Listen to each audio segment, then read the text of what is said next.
this world has been connected. And now darkness within darkness awaits you. In the end, every heart returns to the darkness whence it came.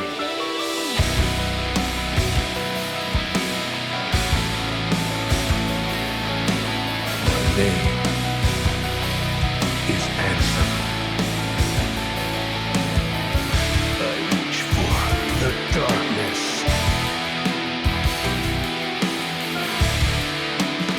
One who knows nothing can understand.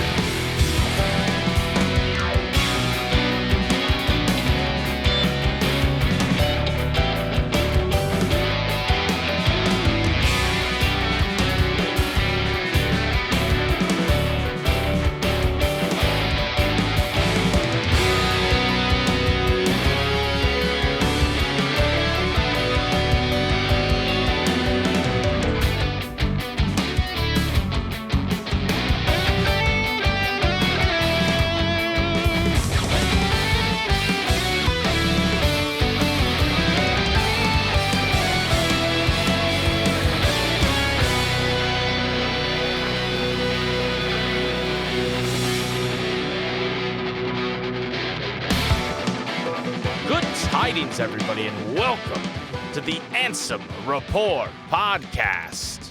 This is episode number 217 of the longest-running Kingdom Hearts podcast in the world. MDA award-winning, by the way. I'm Mike, and with me, as always, is my brother, the very sexual, the very toit, the very beautiful, and bald, Jason. Hello, Jason.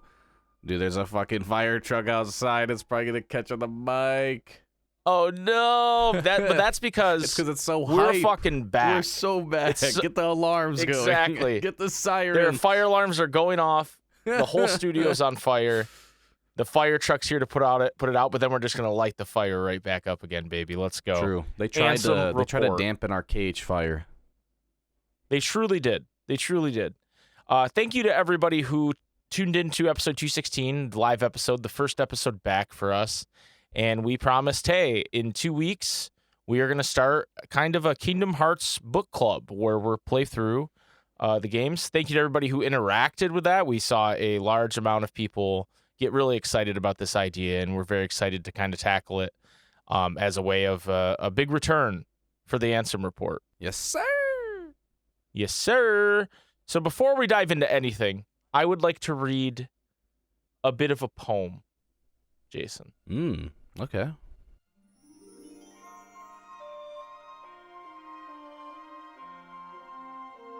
Thinking of you, wherever you are, we pray for our sorrows to end and hope that our hearts will blend.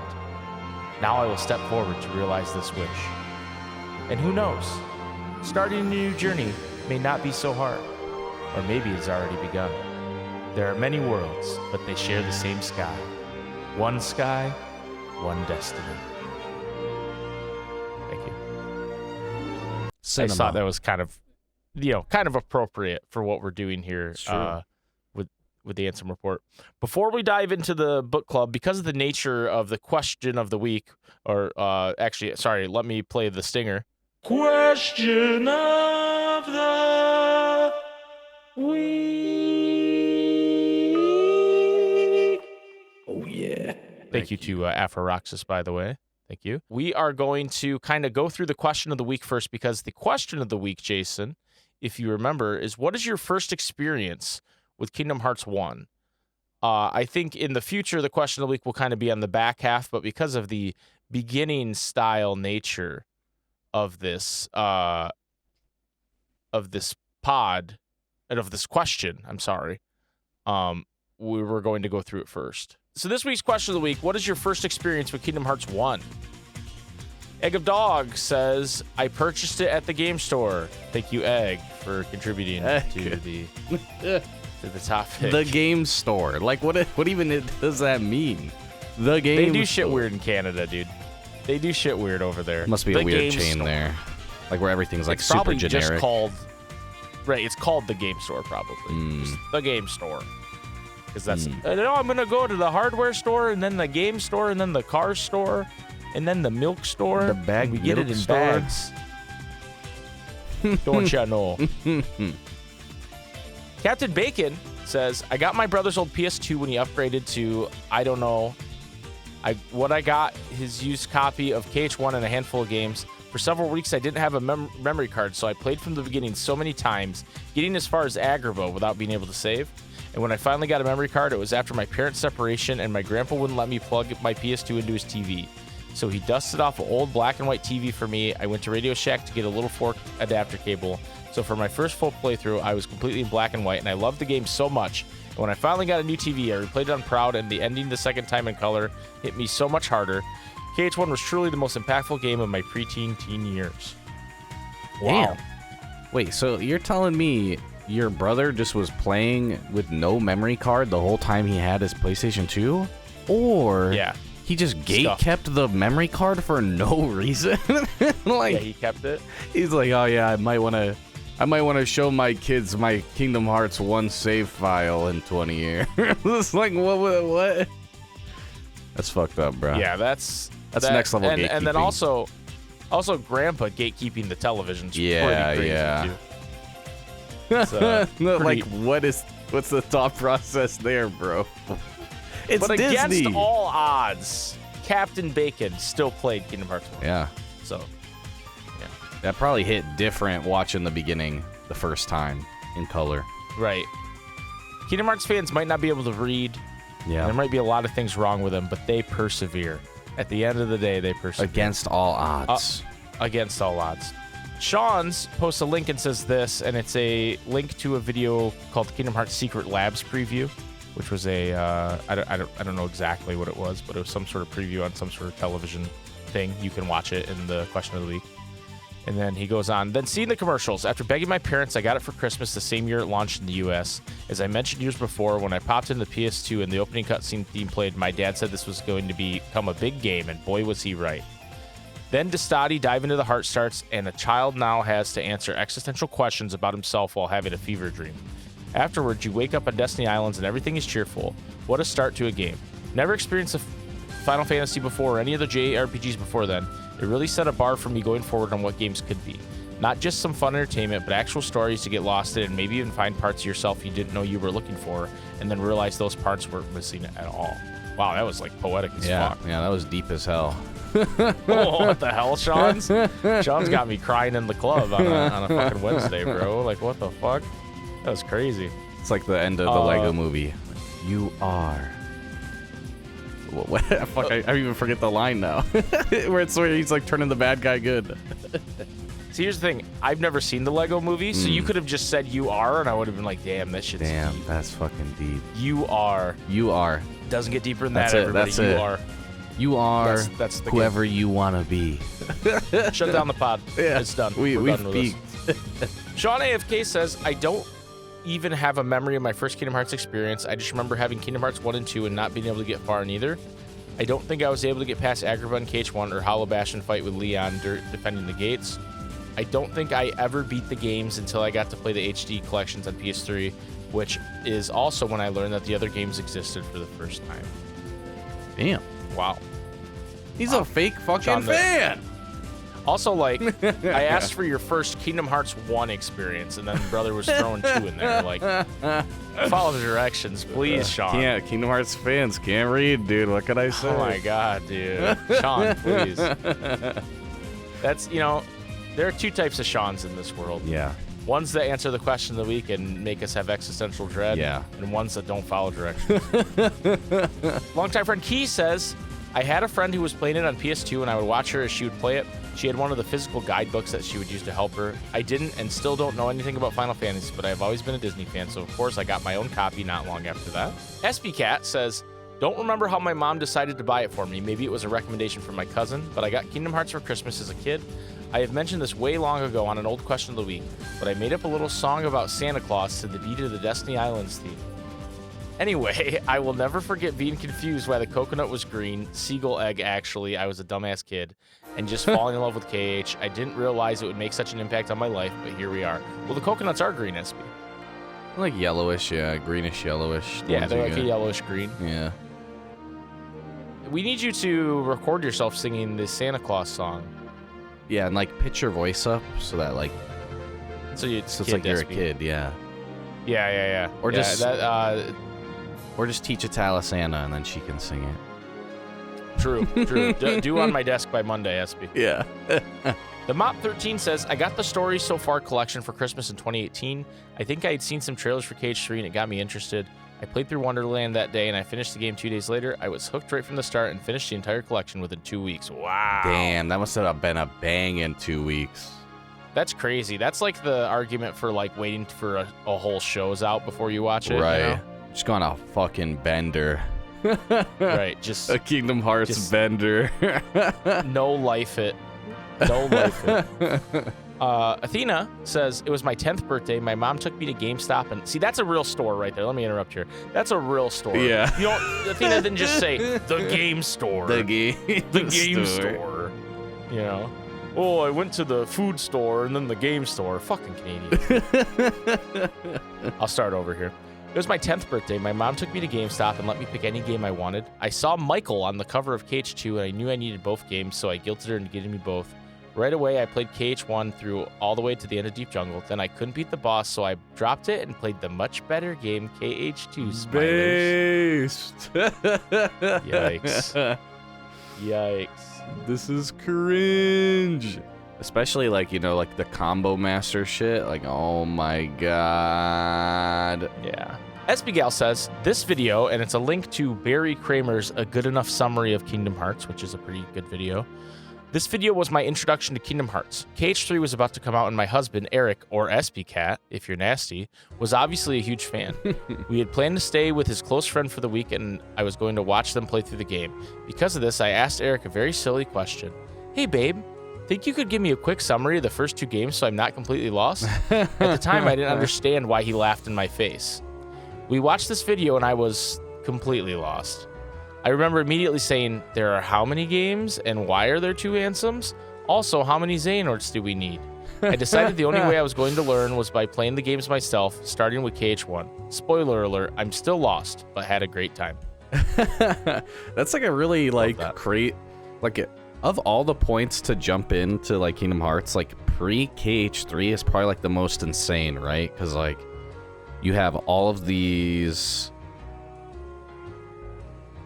like you have all the side games, all the mainline games, and now all the side games like truly do matter. Like we didn't know how much they would, but like to different varying degrees. It's like, oh yeah, you need to know like all of this shit and all the mobile game stuff, because like we didn't know at that point if it was gonna like how much it was gonna matter, and like so many theories on what needed to happen in Kingdom Hearts 3 and all this stuff. Like Right. It was probably the most ridiculous, like, okay, let me set you up for this that you could possibly jump in on.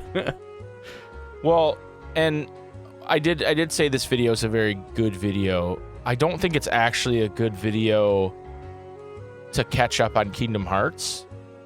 Yeah, it's more like it's a very entertaining reminder video. if you're like in funny. the know. And also, like, Barry made this video not having a ton of knowledge of Kingdom Hearts and was relying on like a specific one of his mods, I think, to give him info. And I don't think all the info was given properly. Right. So there's some things in the video that are like, this isn't right. Yeah, but it's also like not a huge deal. Right, you know what I right. mean? It's like I'm being like a shitty Kingdom Hearts fan if I point it out. But Actually, I'll nerd emoji. it's like, how is Angry Joe gonna know if he hasn't played the other games? It's like that kind of argument. Dude, you know? I always think You like can't possibly I review it. wonder what he would have thought, you know? Like I Yeah, wonder. we'll never know. Yeah. We'll never know. Stinky Panda says, it's 2002 and I was 9 years old in the 4th grade. I remember being enthralled by the trailer for it from the Disney Channel. Funnily enough, it wasn't because of the insane Utada track, but because there was a moment where it showed you flying with Peter Pan by Big Ben. I loved all the animated Disney movies and wanted to be able to fly with Peter Pan, so I had to get the game. I picked it up at Blockbuster shortly afterwards and got scared at Traverse Town because it was nighttime and scary stuff happens at nighttime, and I never got past Traverse Town. Fast forward to 2005, 12 years old in 7th grade, and I'm finally brave enough to face nighttime Traverse Town. I beat the thing in a week and promptly became obsessed. Luckily, for me, KH2 was right around the corner in 2006, which all but solidified my hype for the series. Hell yeah. There is something unsettling about Traverse Town. Like, it's cozy and comfy for the most part, but there's just something like a little... Well, when you're a kid especially too, right? Right. I think it's because, and we'll talk about it when we talk about the game, but I think it's because you go right from, like, this traumatic thing right into Traverse Town. Well, like, yeah. I think it's like you have, like, PTSD of, like, okay, here's this, like, beautiful, like,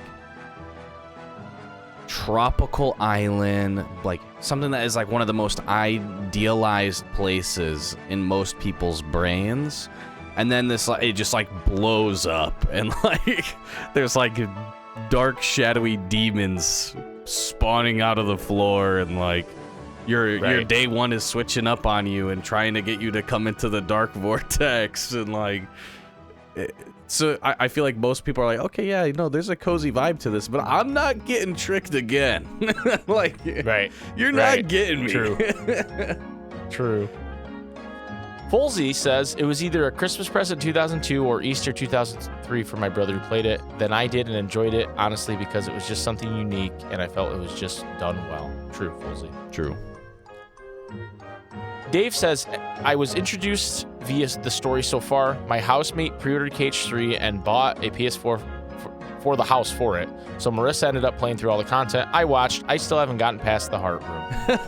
Dave. Wow. Dave, you're missing out, dude. It's okay. This is your chance. The book club. This is your chance. Yeah. Swirls Barkley says, my first experience with KH was my cousins playing it at one of the family gatherings. It was at a time when I didn't have a PlayStation to play. I loved it so much that I asked for a PlayStation and the games for Christmas. I didn't get it immediately, but once I finally got it, I don't think I played another game until I'd beaten both of these games. I also played Chain of Memories on my Game Boy SP. Never beat that game as I was not a smart kid. Damn, roasting yourself. Self-reporting there. It was a hard game, to be fair. Yeah, Chain of Memories, yeah. Yeah, absolutely. Like original Chain, yeah. Yeah, like you like hit a wall when you get to the like in between fights and shit. You don't have lethal frame? Like, come on. Yeah. Orpheus Joshua says, it was the first 3D game I played. Family had an SNES growing up, and KH1 was a Christmas gift for my older siblings alongside a PS2. I was 2 years old or something, I believe. Commercials and other advertising were really big for KH1, and my family was really big into Disney, so it worked. They had no idea what Final Fantasy was, though. I played it with them initially, but they eventually fell out of gaming shortly after KH2 came out. Most of my memories were more of KH1, though, due to getting lost in those worlds. Is there a correlation between his family getting out of gaming after KH2? They're like, damn, this shit peaked. We're out of here. No, they're like, damn, this is just all hallways. I don't know. What do you mean? Two sides of that same coin, you know. It could be either or. What do you mean? Yeah, it could be either way. No one knows. Why won't this duck kill me? Angel says, I didn't grow up with really any consoles or video games save for a family Wii. I found out about Kingdom Hearts first through someone editing Sanctuary into a video series they made on YouTube. Looking it up led me to KH2 opening cinematic, and I found a cutscene compilation of KH1 from there. I had zero idea it was a video game because I was like 12 and knew nothing about the games, and the title said full movie, KW. It was 4 hours long, and I stopped watching halfway through multiple times because I was so confused. Obviously, because I was missing context that you get from, actually playing the game. It took me multiple years before I ever got around to watching the full thing, and then from there I just fell down the rabbit hole of watching the rest of the series. It took another 6 years before I was able to get a PS4 and start actually playing the games for myself. Fun fact, though, I still haven't even touched this one yet. That's crazy. That is very crazy. Like, very crazy. I remember having a similar experience with 358 and like seeing the cutscenes with like Shion and like watching, like being like, whoa, what is all this? What is all this? And then like being super confused because you're just trying to watch anything and everything, but like it's like old YouTube and like the search function isn't great, and also people's titles suck and the quality sucks, and so you're just like watching like a ton of different like slices and like getting context here and there and still being utterly confused because you're not playing the game. Right. Get Roxel says, played for the first time at a friend's house and I loved the Coliseum. Never played anything like it. Waves of enemies and action combat. Not to mention, it was a game with anime characters and Mickey Mouse. I was maybe 9 or 10 at the time. It broke my brain. Because it was single player, we would stop playing the game and just play pretend and fight our own waves of enemies. My buddy was Sora, very pick-me, and his little cousin was Donald. He doesn't know how to heal us, and I was Goofy, the obvious tank. We were unstoppable. I also remember him trying to put me onto KH2, but when I saw the Underworld Coliseum, I was like, nah, turn that shit off. You know what I'm here for. Good memories. We just met up at our 10-year high school reunion. We both independently went in ready to tell each other we played KH2 in the past 2 months, but we haven't talked about the game since we were kids. Kind of crazy, but super cool way to connect with someone. That's what it's all about, isn't it? That's dope. Connecting our hearts, you know. That's what Kingdom Hearts is all about. I really said, guys, this is my game, so I'm Sora, okay? Neither of y'all get to be Sora. I'm Sora. True. I'm Sora, but I'm Sora too. You ever do that with your friends where you're like, but I'm like Dark Sora, or I'm like Sora, but like I'm like a later version that's like stronger and better. right. I'm Sora from the future as an adult. So, dude, why wasn't nobody Riku? You know, you could have been Riku. Because he was the bad boy. Right. You don't want to be the bad boy? No, dude, no one wants to be the bad boy. No one wants to be the bad boy when you're a kid. Nah. When you're a kid, like when you're an adult, you're like, yo, Riku's cool as fuck. But when you're a kid, you're like, you're stupid. You know, like. Nah, dude, I always thought Riku was cool, bruh. Yeah, you're edgy. I guess, like dude. The rest of us. That's why I'm the KH2 head, I guess. Yeah. Perk Upgrade says, mine is almost as good as Captain Bacon's. I was fascinated with the first TV spot for KH. What really hooked me was the music, the simple and clean remix. When I was 10 when it released and had already liked what little anime I had seen, so I was the prime demographic. I saved up my own gift/allowance money to buy a PS2. Then, since my allowance was $20 a month, I could buy either the KH1 PlayStation Hits Edition or a memory card. I bought the game, but had to leave my sister running overnight. I don't know how long it took me to beat, probably over a week. This was my first console game. I struggled at every single boss, but eventually I beat it. But then, the afternoon I beat the game, my dad tells me to get ready to go. We're going out to dinner for Mom's birthday. But the ending cutscene had started, and you can't pause it. I had to go, and of course came back to the ending screen. And maybe that's why I'm too precious about save files, because I did it once and I can do it again. You couldn't ABS, bro. Always be saving. No. Always be saving. Always be saving. That's tragic. That's so tragic. Very. Up next is Retired Guardian, who's new to the Discord for this whole book club situation, so welcome. Welcome in.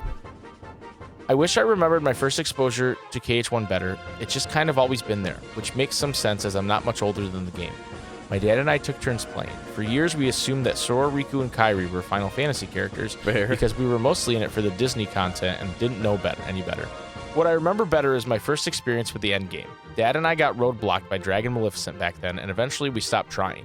Even though we looked up the rest of the story, then played and beat KH2 together, I didn't come back to actually playing KH1 until years later, when I got back into the series by buying my own copy of the 1.5 collection. I was shocked by how easy the Hollow Bastion bosses were to me by that time, but I still really struggled with the solo Crater Ansem fight.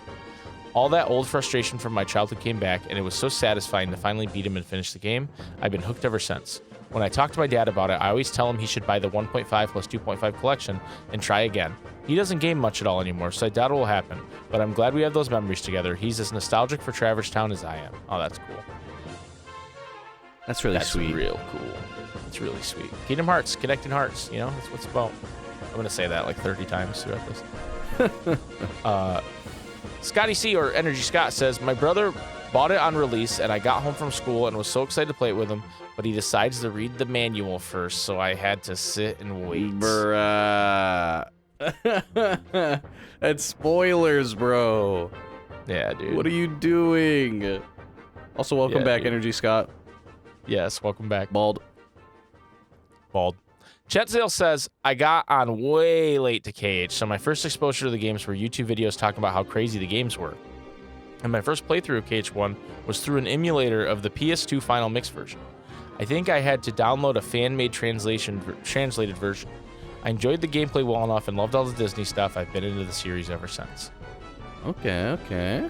Kyrie's Bro says, question of the week. I remember seeing the TV commercial of KH before it came out. Me and my brothers would go to the video store every day to see if it was out, LOL. One day it was finally there. We rented it and watched my brother and family friend play it. Then, when they went to bed, I played for the first time and fell in love with it because it was a mix of Disney and Final Fantasy. Thank you, Kyrie's Bro. Lee says, it's been a long-ass time, but I remember seeing a promo for KH3 and remembering this page of some Guinness World Records book that had a page for Kingdom Hearts. I thought it looked dumb as shit at the time, LMFAO. Who the fuck thought to make a game of this? And thought that it would be worth trying out. Never played an RPG aside from Super Mario RPG, so I went to GameStop, bought the 1.5, 2.5 collection, and I'm stuck here for life now. Thank you, KH3 promo, I guess. Mr. WaterKH says, it's hard to say, but I know both of my brothers used to play it. I think my most vivid memory was getting stuck in Deep Jungle, not knowing how to stop, endlessly grinding on vines. Screw those things. That's facts. Some will tell you can still hear WaterKH screaming from the vines to this day. You can still hear him. Dude, Deep Jungle, like, even now, like, I hate that. I hate that world, bro. But, like, as a kid, it's like, you are just so lost, even though it is, like, 6 or 7 rooms, unironically. You know? Like, Grown man, by the way. It's not that big.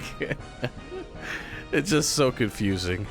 V has given us 2 answers. So are we defining experiences playing the game or our first exposure to the franchise game? Because these are 2 different answers for me. If we're talking about exposure knowledge, I used to see a lot of the commercials for KH2 on Disney Channel when the game was new and coming out. There's still one commercial I swear I saw often that I can't find online anywhere, and now I'm wondering if I somehow made it up. But given that I have such a vivid memory of it and of Sanctuary way before playing KH2 myself, and knowing the song before I played the game from seemingly that commercial alone, I want to believe it's still out there somewhere. I also had a childhood friend who loved KH, and she would talk to me about it, especially about KH1, because Peter Pan is my favorite Disney movie, and I love elephants, and Dumbo as a summon would make me so excited. She even tried to get me to play Neopets because of the elephant one. As for playing the actual game, since I didn't have a PlayStation until PS3 in high school, and late into the PS3 life cycle, I didn't get to play KH until the final mixed bundles. My experience as a fan otherwise was KH vids and older Let's Play / cutscene compilations to fill in the gaps of what knowledge I didn't have of the console game, since my first game was Recoded of all entries. No. I remember getting my PS3 and 1.5 remix bundle and playing KH1 at my stepdad's house before my parents got married, and playing it only when we spent weekends over, using the cramped guest room to try and catch up to the rest of the fandom at the time, and also finally get to talk to my childhood friend about the game proper. I still had to wait over 10 years for KH3, so am I a true fan, Smilers?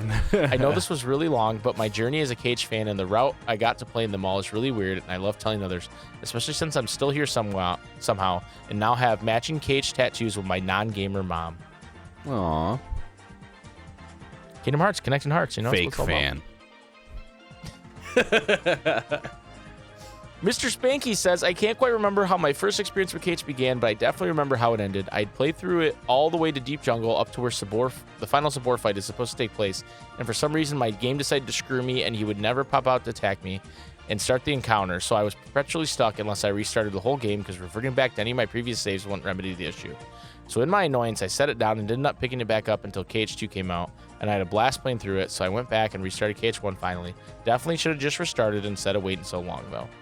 Man, bro, I never heard of that specific soft lock or like bricking the game like that. That's crazy. I feel like Mr. Spanky just missed a step. Like, I'm not trying to call anybody out here, but I feel like they just missed a step. But I could be wrong. You're stupid, is what Mike just said. I did treat you like Riku in KH1. Boomer for KH says, my first experience is my family renting KH1 from Blockbuster and playing the intro and not being able to figure out how to get out of the Station of Awakening, which my sister then helped me, and then not being able to figure out how to get off the island, which my sister then helped me with again, and then giving up because I sucked at the game so bad and couldn't figure out what was going on. Revisited it when I was a teenager and realized how much of a dumbass I was as a kid. You're LOL. Stupid. You're stupid. I mean, for Boomer, this just lines up. You know what I mean? Yeah. If you guys have seen him stream on Boomer for KH, twitch.tv/Boomer for KH, you understand completely. True. How he could do that. MJ Skyboy says Santa surprised us with a PS2, which was clutch, to be honest, because my grandmother got me a copy of KH1, and I wouldn't have been able to play it without the console. There's a saying here in Massachusetts, maybe it's in other places too, but we say in Massachusetts, the rest is history. I feel like that's just said all over the world, MJ Skyboy. Yeah. I don't and the think rest that's- is history is like pretty universal, I think. This is the most like blinders on moment since SV said you smell the rain in Florida. Only in Florida you could smell the rain, yeah. Yeah, just an insane thing. The rest is history. That's new, As dude. they say in Massachusetts, the rest is history. That's crazy. I'm gonna start using that. Yeah, no, that's a good one. Man, That's poetic. Massachusetts really need to turn us on to that one. Like, what's going on there? They've been gatekeeping that Shout one out for to a my minute. friends in Boston. Jip says, to be completely honest, he spells it weird, I do not even remember my first time with KH. For context, I was born in 2000. I remember just having it as a kid as early as I can remember. I would load up KH1 and play till the end of Destiny Island. I loved playing with the kids on the island, no Diddy, but my CRT was too dark No Epstein and either. discolored that when I got to the point where the Heartless appear, it's night on Destiny Islands, it was too dark for me to see where I was going, LMAO. I love the vibe of Destiny Islands and wanted to be Sora and Riku. I mean, they had their own island, basically. How cool is that? A couple years later, I beat the game normally. My older sister had a friend, Shiloh, from high school, who would come over a lot. Damn, She loved doxing Kingdom Shiloh. Hearts. She loved Kingdom Hearts and asked to borrow the game. I said no, but my sister made me do it and even got my mom involved. A month later, my sister stopped talking to Shiloh because of the fallout, and she refused to ask for my copy of KH1 back, so I did not get to play it again until it came to Xbox in 2020. Needless to say, I ended up replaying KH2 over and over because I never got my copy back. I think you should invite Shiloh to the Discord, No Jeff. wonder. I was like, what is this like angle with like, oh yeah, her friend Shiloh. Like the fact that he had to name it, I was like, oh, did he have like a crush on Shiloh and she was into it, kind of thing? Like, why is this name like burned into his memory? Like, why is it important that he says it? And it's because he hates Shiloh. Like, Right. But maybe, you know, Shiloh really got into Kingdom Hearts and might join the Discord eventually, and then you can ask for your copy back. If there's two people, Jason, we need to find for the podcast. One is Shiloh, and the other one is Kurt Ziza. We need to talk to Kurt Ziza. True. Maybe we have them on the same episode, Shiloh and Kurt Ziza. Equally transformative important. for the series. Yeah, equally important. Stealing Jib's copy and then being in the fucking game. Yeah. We don't even know if Kurt Ziza played the game because the contest happened before the game came out, obviously, right? Might have like played So they Destiny could've just- Island and then been like, this game is shit. And then never actually played it. Or they played through the whole thing and they were like, where the fuck am I? I thought I was in the game. So what if Shiloh's name is Shiloh Ziza, dude? Oh my god. What if Shiloh is the sister of Kurt Ziza? I'm connecting this shit together right now. You can't say it's not the case. Like, you just Right, actually you can't don't say it's know. not. You don't know for sure. We need to get Shiloh and Kurt on the podcast, brother and sister. Finally, Tara answered today, my first real experience with KH2 was playing it with Mike in late 2019, early 2020. He maneuvered most of it for me, though, and I actually started playing more with KH2. That is true. During COVID, we started playing through Kingdom Hearts, and that was a great time. So thank you, everybody who answered the question of the week. We will, at the end of the episode, talk about what the new question of the week will be, which I already have it figured out. Look at me planning ahead. We're gonna take a quick commercial break. I don't know. There'll probably be an ad at this point. I don't know how Spotify works anymore. But when we come back, we will dive into Kingdom Hearts 1 the first hour or so. So The book see you in a club, the minute. book club.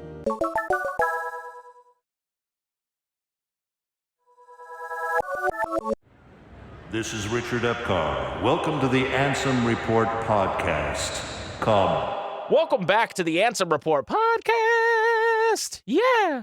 I'm sure I put in like Richard Epcar telling you to come or something in the middle of that, but we're now back, and it's time to dive into the book club, Jay. And so what we asked, in case you were not familiar and you're just tuning in this episode, what we asked is, hey, we're going to start playing through Kingdom Hearts 1 chunk by chunk and then talking about it, each chunk. We asked that players start a new game and play up till the end of the first Traverse Town visit. So for me, it took about an hour, a little bit over. And for you, it took a little longer, which we'll get into why. Yeah, it took me like 3 hours. But before we get into that, what we're going to do is we plan on just running through each little kind of beat of the game and then sharing our thoughts on it. But since this is the first episode we're talking about a game, let's talk about some facts about Kingdom Hearts 1 here, Jay, that I have here. Okay. It was released initially March 28th, 2002 in Japan, and in North America, September 17th, 2002. So just 6 months later. Final Mix was released in December of 2002, December 26th, the day after Christmas, in Japan. But Final Mix was not released in America until it came out with the 1.5 remix in September of 2013. That's pretty crazy how much they like added to the game in just like that short period. Yeah. I guess it's not a ton in KH1, but it like that's still wild. I mean, there's some cutscenes. We'll talk about one today that got added where they didn't even add voice acting to it, just to like kind of add some flavor to things. And there was differences between the North American and the Japanese version, even without Final Mix. For example, just one that's off the top of my head, when you fight Chernobog in Kingdom Hearts 1, in Japan, it just plays the standard boss music, but in America, it played Night on... Is that Night on Bald Mountain? Bald Mountain, yeah. Night on Bald Mountain. That's just like every night is on a mountain is Night on Bald Mountain. I don't think it's called Night on Bald Mountain. Because isn't Night on Bald Mountain the well, maybe that is. I don't remember what the song's called, but it's the We're frauds. It's we're frauds. And bald. I think that's Night on Bald Mountain. We just want everything to be Bald Mountain because we're bald. Chernobog should be called Chernobald. Yeah, honestly, he's bald. Yeah. The game of Kingdom Hearts came about because Square, at the time, Squaresoft, saw the success of Mario 64 and said, hey, we want to have like kind of a mascot character in a 3D game. And then a chance meeting Hashimoto and a Disney executive in an elevator, because Squaresoft and Disney were in the same building in Japan, led to the Disney involvement. Tetsuya Nomura, who we talk about quite a bit, volunteered to lead this project, as he thought it would be a fun thing to do. And, you know, he had, before that, mostly just designed characters for the company. They began development in February of 2000, so just a month over 2 years before the game came out. I wish they made them that way these days, you know? 2 years. Yeah, that's a pretty nutty turnover. It truly is, but now it's like 6, 7, 8 years. Grown man, by the way. So that's tough to look at in hindsight. As of 2006, so I don't have updated numbers on this, but it sold 6 million copies on the PlayStation 2. Damn. So that's just PlayStation 2. That's internationally as well. 6 million. It's sold countless more with the 1.5 and 1.5 plus 2.5 remakes. Right. And story so far, and what's the Integrum? Well, wait, is that Final Fantasy? I don't remember. They've released it so many times now. I'm sure it's in the double-digit millions at this point. It has an 85 out of 100 score on Metacritic. Okay. It got a 9 out of 10 fair. from IGN, which is, like, in hindsight, very funny because they tend to trash on Kingdom Hearts. Famous Japanese publication Famitsu gave it a 36 out of 40, which is pretty high. 40? Why the That's fuck how they- were they that's how doing they it out grade. of 40? That's how they, to this day, they still do that out of 40. Nah, bro. Nah. We need to cancel them. That's cursed as hell. Well, bring it up with Japan, you know? Like, if it was out of 50, it's like, okay, that's like at least like a multiple, like with 100, you know? Like, nah, that's crazy. That's criminal. Yeah, I don't know. I don't know what the scale is, like how they decide 36 out of 40, if it's like, 10 points are weighted to graphics, or like, I don't know. Criminal. I don't speak Japanese. Maybe you can dive into it for us. True. I got a couple facts for you about just the game in general that I thought are pretty relevant. Sora was not originally the main protagonist of the series. In the beginning, Disney had desired Donald Duck to be the protagonist, while Squaresoft wanted Mickey Mouse. Series creator Tetsuya Nomura wanted neither and developed an original character based off Disney's style. In the end, Sora was created. His yellow shoes, red shorts, and white gloves are based off of Mickey Mouse. They are based. Speaking of Mickey Mouse, Disney heavily restricted the use of Mickey Mouse in the game, especially as the central character like Square had initially wanted him to be. This was because Disney was nervous about the success of the game and did not want its possible failure leaving a black mark on the company and its mascot. So that's what one site said. Another site said that it had something to do with Epic Mickey and that a different company had the rights to a Disney video game. So I've heard both. I've heard it both ways. I don't know which one is real. Tetsuya Nomura stated that these contractual restrictions went so far as to have Disney allow Mickey to only make a minor cameo appearance, such as in the background of the crowd, as Nomura put it. Nomura and his team got around this by having Mickey, which that's a spoiler, so we're going to wait to talk about that. But we all, if you've played the game, you all know how Mickey shows up. True. When the first Kingdom Hearts became a humongous success for both Disney and Square, the former allowed the game developers to feature their mascot in a much more prominent role in the franchise from then onward. And then finally, this is the last game. Kingdom Hearts 1 is the last game to feature the Squaresoft logo in the game in the U.S. Internationally, it's Final Fantasy X-2, but in the U.S., it's the last game to have the Squaresoft logo before their merger with Square Enix. Wow. So there's some fun facts for you guys. I'm like really glad that that's the case personally, because like I don't really like Mickey Mouse, guys. I gotta be real. Like, oh my, he like in Kingdom Hearts context, like, you know, he's kind of just like, he's like the big corporation shill to me. You know what I mean? Like, I don't know. Okay. Yeah, he just kind of stands for like not Kingdom Hearts to me. I know that's kind of funny to say. It's like he's way more the like, I'm the Disney guy, where I'm like, no, but I like Disney, but like, I want the Kingdom Hearts of it all, like the unique Kingdom Hearts of it all. And I feel like he's just kind of a drag on the Kingdom Hearts of it all to me. You know, like, it's like, yeah, where were you for the first game, right? Which it's like, but in hindsight, it's like I'm glad that he wasn't, because I feel like he would have took up more time on screen than I would have liked, you know?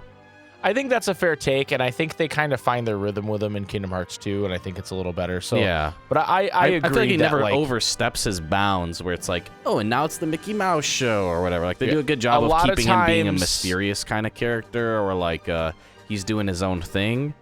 But I'm like I'm really glad that it worked out that way, because if he was on screen anymore, I would feel like, oh, get off my screen, bruh.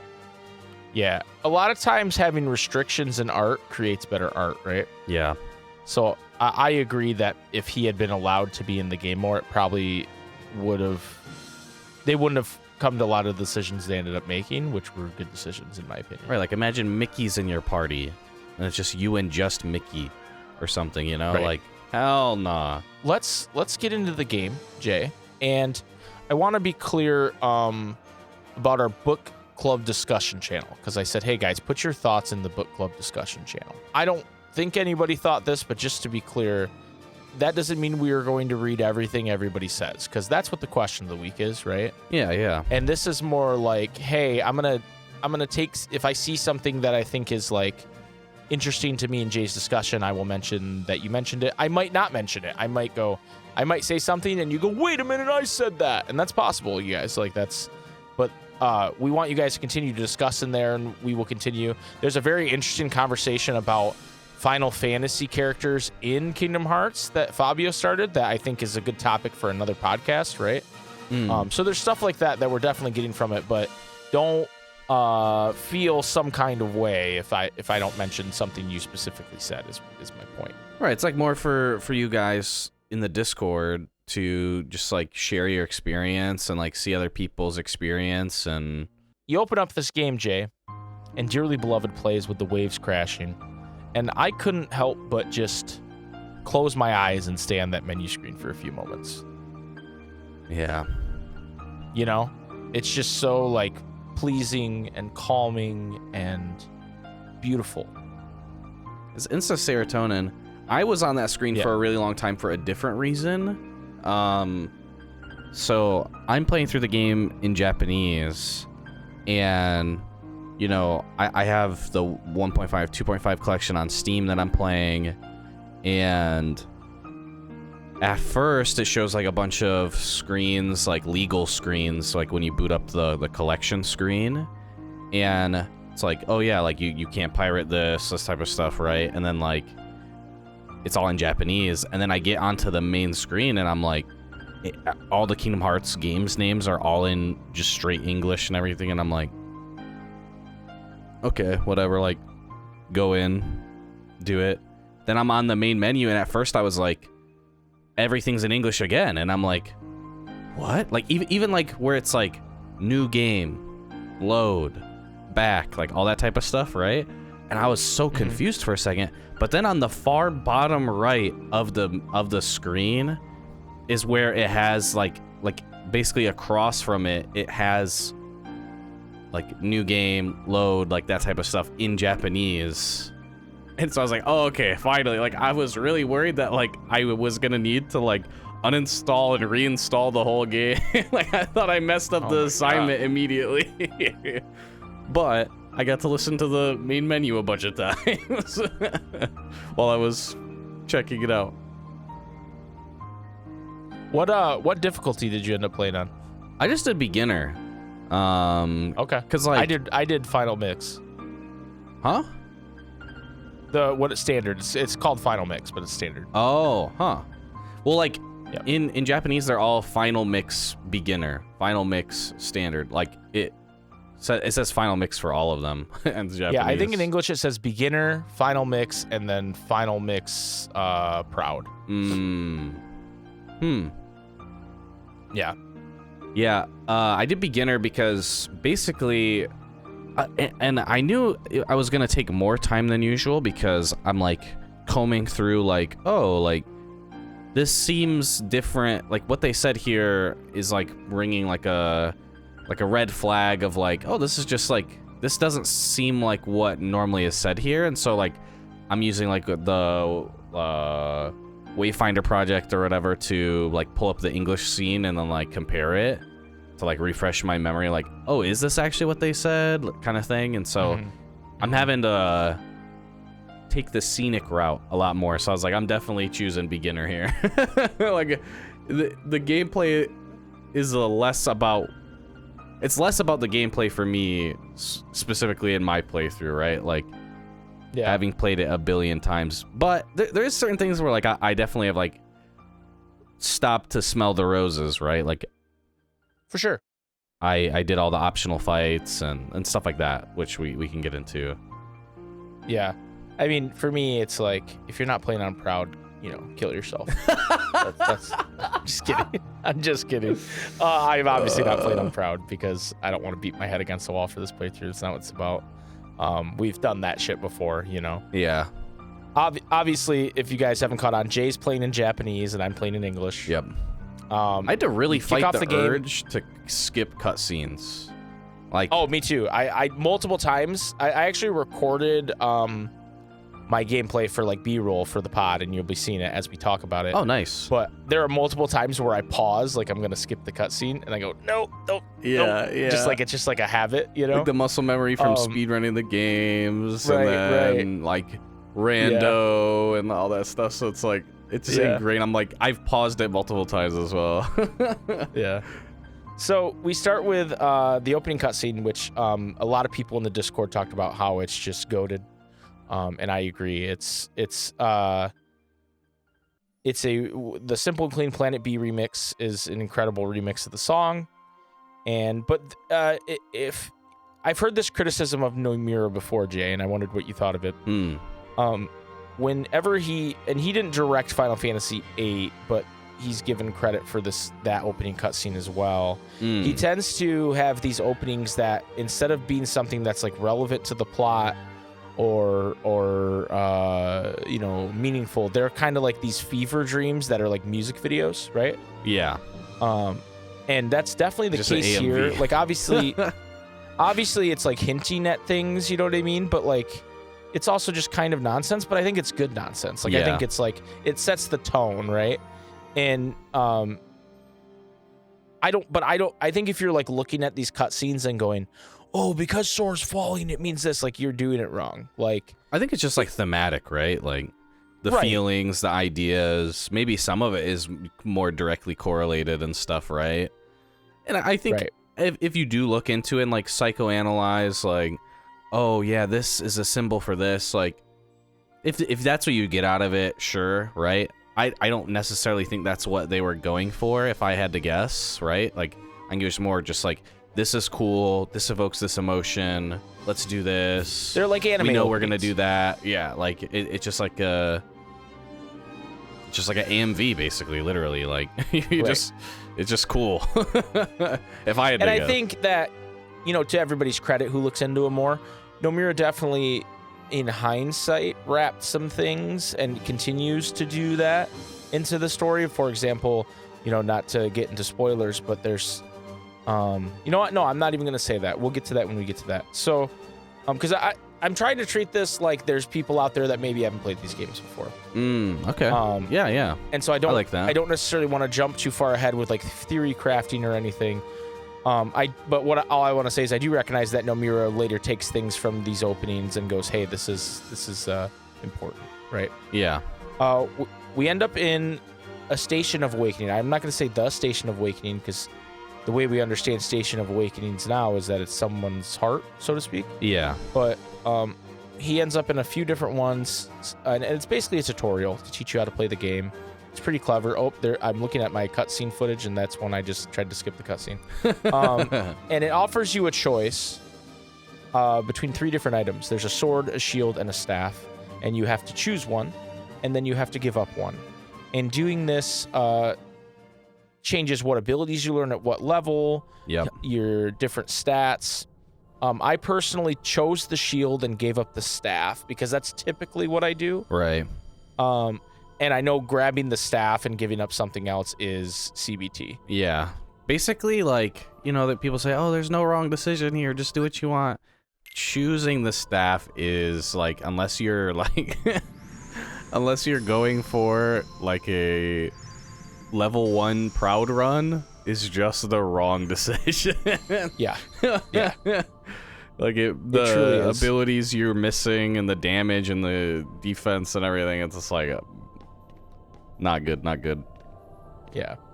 And again, don't want to tell anybody how to play, but you've set yourself up. I guess it's not saying it's the wrong way to play, but you've set yourself up for more of a challenge. Yeah, by for doing sure. it that way, because I know like Second Chance, which is the ability that is that the one where it stops you at 1 HP?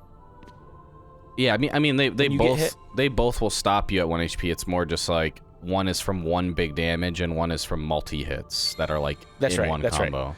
Second Chance, but you don't get it to more. level 90. Yeah. Is the point. Also, you pointed this out to me too, and I thought of this. Why is Cinderella's hair brown? Yeah, I just have on my note, why is Cinderella hair brown? Like what? I don't. What? And then not only that, but I guess I was gonna go back and check. I had deleted it, but is it Ariel that's on one or Belle? Because I thought it was Belle. It's Belle.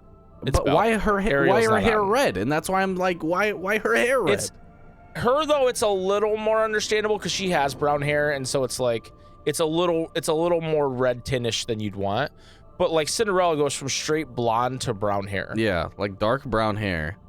But I'd say Belle goes from like a dark brown hair to like red. It legit made me think, wait, was that Ariel? Because I saw it as I was going into the cutscene, and I'm like, wait, was that Ariel? Like the whole time I'm thinking it's Belle. But then I see like this like pure it's redness, and then I was like, wait. And then I'm like looking at the cutscenes after to be like, wait, is that Ariel? Is that Belle? And I couldn't get a good enough look to like definitively see who it was again. So I'm still not sure. It's Belle because the 4 princesses whose worlds we don't visit. Okay. So it's Spoilers, Snow White, spoilers, Cinderella, spoilers. Sleeping Beauty, and Belle. I'm not spoiling why that is, but it is what happens. So anyway, you get tutorialized. I think it's funny that you open a chest and it gives you nothing, but then you break a box and it gives you a potion. Yeah. Like I've always thought that was you funny. the wrong thing there, huh? right. Yeah, I just always thought that was funny. You end up in Destiny Island where child versions of Tidus, Waka, and Selfie are there, and they ask you questions, and these questions basically decide your experience curve. Well, before we get into that, a second, one thing I had it written for dive to the heart. So like when you're in there, I remember, as a kid playing through it, and Sora, there's just like a disembodied voice. There's no voice acting. Even when Sora is like writhing around in the shadow, like it's like sucking him down into the ground or whatever, he's not even making any noise. And Right. I remember thinking like, when playing it again as a teenager, being like, why didn't they add like voice acting here? Like surely in the final mix they would add it. But now like as an adult, I'm like, I kind of like that they didn't, because it really does add to that like feeling of the mystery and like the dream like nature. That it's like, in your dream you can't talk, and like in your dream you can't like move as fast, or that kind of feeling of helplessness. So I actually do like that they didn't add like Sora struggling kind of noise. I agree, and then there might, again, not to get to spoilers, but Sean's in the Discord mentioned something that talked about way later in the series that might be one of those things that Nomura adapted. And I don't want to talk about it more, but I just want to point out to Sean that I see you. Anyway, you go and meet Tita, Wakas, and Selfie, and I answered the questions. My friends are important. I want to be strong, and I'm afraid of getting old, because that is the most real I can be with those questions. Do you remember what you picked? No, because like it's different in Japanese. It's slightly different wording, but it's effectively the same meaning. But I just wanted it to be, because I was like, I'm not sure how much I want to play this file after the book club, right? But I didn't want to like screw myself over if I did want to play more of it. So I just did the second choice, because like if you do first choice for everything, you have a faster EXP curve from 0 to 50. If you do the third choice for all 3, you have faster leveling from 50 to 100. And then if you do the second choice for all of them, you have a even EXP curve the entire time, right? So it's like faster beginning, faster end, or even. And so I just did the even for all of them, because if I want to do end game or whatever on that file, I don't want to have to grind even more kind of thing. Right. Yeah, we did get the question if we're going to like do end game stuff, and it's kind of undecided. Yeah. I think it is part of it, but like it's also stuff we've done before, and I don't know that we need to do it again to talk about it, but we'll see. We'll see where we get when it's we also get a to little that bit point. harder to do in like the like book club format, because it's like different people like need different amounts of like preparation for that, and also like it's just less content to talk about, right? Like we'd have to do like every single super boss in like one episode for sure, but that's like a lot of gameplay. That's not nothing. Maybe we'll especially just, going like, from end of like the story where you could beat this at like level 30 or something to like right. now we're at like, yo, you should probably be near level cap for Sephiroth type of stuff. Right. We'll talk about it and we'll figure it out, but I don't have a good answer for it yet. After you talk to those 3, you go back to the station, and it teaches you about save points, and maybe you bleep out me saying who that super boss was. wait, what did for spoilers. did you say Sephiroth? Yeah. I said Sephiroth. Yeah, I'll bleep him out. Sephiroth. Sephiroth. I don't know why I'm like doing this to grief somebody when it's me I'm griefing. Yeah. It forms this like spiral staircase of like why can't I think of the word, stained glass, and I always thought that was a really cool aesthetic. I know everything's stained glass, but it's like classic stained glass that you'd see in a church that's just like multicolor and jagged, and Yeah. I always think that's cool. Belle does have like somewhat auburn hair here, and also, I think it's Oh, sorry. I'm sorry. Go ahead. I was gonna say I think it's because the background behind her gold dress is brown for that specific. So they're like, we need one. to contrast it. So then we need to red it up a little bit, but I still don't understand Cinderella. It doesn't really make sense. Yeah. No, it like literally threw me off. One last thing about the XP curve that I forgot is, so I chose midday, right? And then it's like, is this what does this sound like the journey you want? Kind of thing, right? And the English version, like, to say yes sounds good, right? Like I literally went and like found that screen specifically in English. It says sounds good, but in Japanese it says ma ika, which is basically like, yeah, why not? Or like, oh well, kind of thing. I was like, funny. wait, what? This important ass thing? Yeah, sure. why Yeah, not? well, fuck it. After you finish whatever tutorializing they do for you on the Belle Station Awakening, the voice says basically the closer you get to light, the bigger your shadow grows or something. Yeah, the greater your shadow becomes. And he turns around and his shadow's gotten big, and his shadow turns into what we know as the dark side. And I always forget that the original dark side kind of comes from his shadow, which is a very like Disney Peter Pan-y way to do it. Yeah. And there's this iconic shot that was used in pretty much every Kingdom Hearts 1 trailer where Sora runs to the edge of the station and the dark side rises towering above him. And I was just still, even though I've seen it 100 times, it's such a great shot of it just like looking impossibly big, right? And just towering over you. Yeah. And it's such a cool design. Like it's Nomura at his best, where it's like this you know, everybody always makes fun of the chains and the zippers and the stuff like that, but this is like his hair's his scarf. You know what I mean? He's just like a cool design. He's missing his heart in his chest. He's fucking ripped and lean and just a really cool design. And there's a reason they continue to use it throughout the series.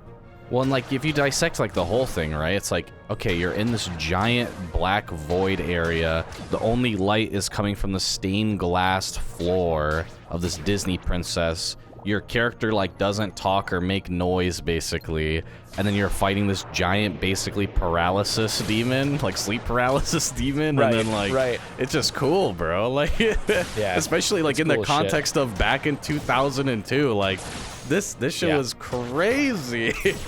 Yeah. It's truly Nomura at his best. Yeah. The gameplay itself, and I don't know how much we're going to talk about gameplay in general, unless it's something very striking. The gameplay itself is kind of mid when fighting the dark side. Because you know, you don't really have a lot of tools to deal with him, and I don't think you ever really get those tools in KH1. Found myself constantly short hopping, comboing, because you know, that's just the jump combo in KH1 is just broken. Jump 1 2 3, jump 1 2 3, jump 1 2 3. He ends up collapsing on you, and you get the like, don't be afraid, you are the one to close the door. And it's like, oh, okay, cool. But then Sora wakes up on Destiny Island, and we got to talk about the regular pad of it all, Jay. He gets woken up by Kairi, and he's explaining his dream, and she clearly bonks him on the head. Yeah. It's like even more prevalent in Japanese, because like in Japanese, like they don't say like ow, they say like ita, like itai, like it hurts, right? Like ita. And so like you would never make that noise unless you were hit if you're Japanese. Like, I don't know that it's even more apparent in Japanese, Jay. I don't think you ever go ow and hold your head unless someone bonks you on it. I mean, you could say like, oh, like his head hurts from the dream or something. But his head like, visibly jerks down because he is bonked on the head. It's true. Regular Pat, a disgrace to the Kingdom Hearts community. Anyway, Sora still like kind of laments about his dream, but Kairi's just kind of like, hey man, like you just need to get it together. And he asked her about his about where she's from, and she's like, I don't remember. So they established really early that Kairi's not from here. She said she's happy here, but Riku really wants to leave, and that's when Riku shows up, and he's like, don't forget about me. I'm the third wheel in this situation. You guys are freeloading. Right. And so they're building a raft to leave this area to go to New World. To leave this tropical island paradise. Right. That they have to themselves with this dope-ass fucking... Yeah, we got to talk about that. Because this is... and I love Destiny Island. I love the cozy vibes. The fact that these kids want to leave here is absolutely insane. Yeah. Like, even, we know what happens when they leave, but even not knowing, it's insane that they want to leave. I feel like it's like, oh, is it like you don't know what you have until like you lose? Like, right, you think the grass is always greener. You think you don't like this like childhood, like, oh, you just want to be an adult or something, or also just like anyone that like grew up in a rural area, there's always people who are like, oh, I want to go to the big city kind of thing, even though like there's a lot of beauty. You're like, I can't wait to get out of here. Yeah, and then there's beauty in the ruralness, like in nature. So, Jay, we have this saying in Michigan, and I know you're aware of it, but the saying in Michigan is the grass is always greener on the other side. Yeah, we made it up in Michigan. We made it up here in Michigan. You guys can use that. You guys can use that one. Just make sure you basically properly give us props in Michigan. Yeah. It's just like, hey, you might be looking at your grass going, oh, it's not so green, but then you look at the other grass and go, that's greener, but then you get over there and then you start to miss the grass on your side, All right. It's a grass thing. It's a Michigan thing. They decide they're going to race to go fix up the raft, and there's something I got to talk about, Jay. Something that I know we've probably talked about before, but it was just strikingly abhorrent to me this time. Sora and Riku start running, and Kairi's running behind him. Her run cycle and her laugh that she's doing while chasing behind them is... I don't even know how to describe... It's a laugh like when... people who have anxiety are like, oh, things aren't going well. Like, it's like that kind of laugh that she does. And her run cycle is so awful. Ready? Go!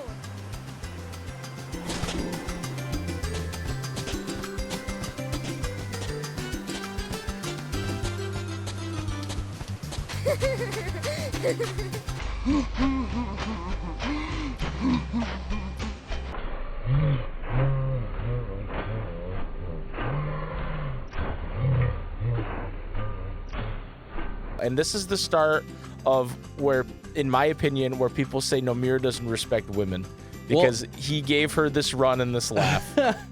It's really funny. I guess I'll just talk about this right now. I was going to talk about it a little bit later, but Kairi refers to her like Kairi is an archetype of girl that is like only really in Japanese media.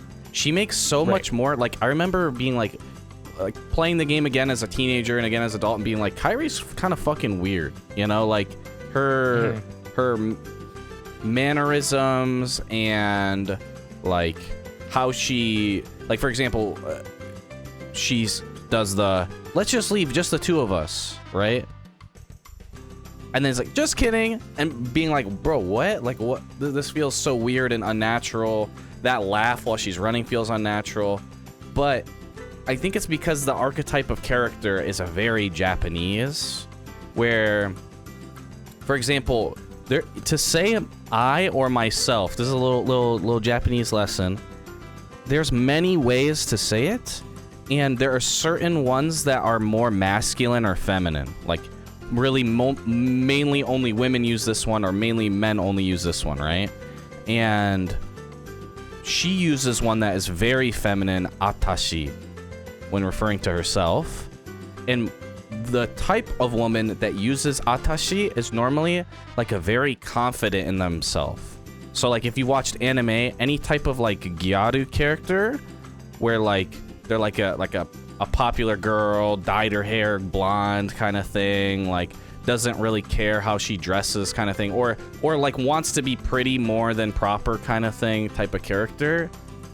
And she's like looking at more at it, it's like, yeah, she's like a what, like how old are they in KH1? Like 13 or something? Like yeah, they're pretty young. she's like a 13-year-old girl wearing like a choker in like 2000. Like she is a Gyaru. Like I never really realized. And like the whole like, oh, let's just go. There's a thing that in a lot of I don't necessarily know if it's just a media thing, but like Japanese girls will go, oh yeah, like this crazy thing, and then say nante ne, which is like just kidding, like, and it's just a thing that I've seen in countless anime.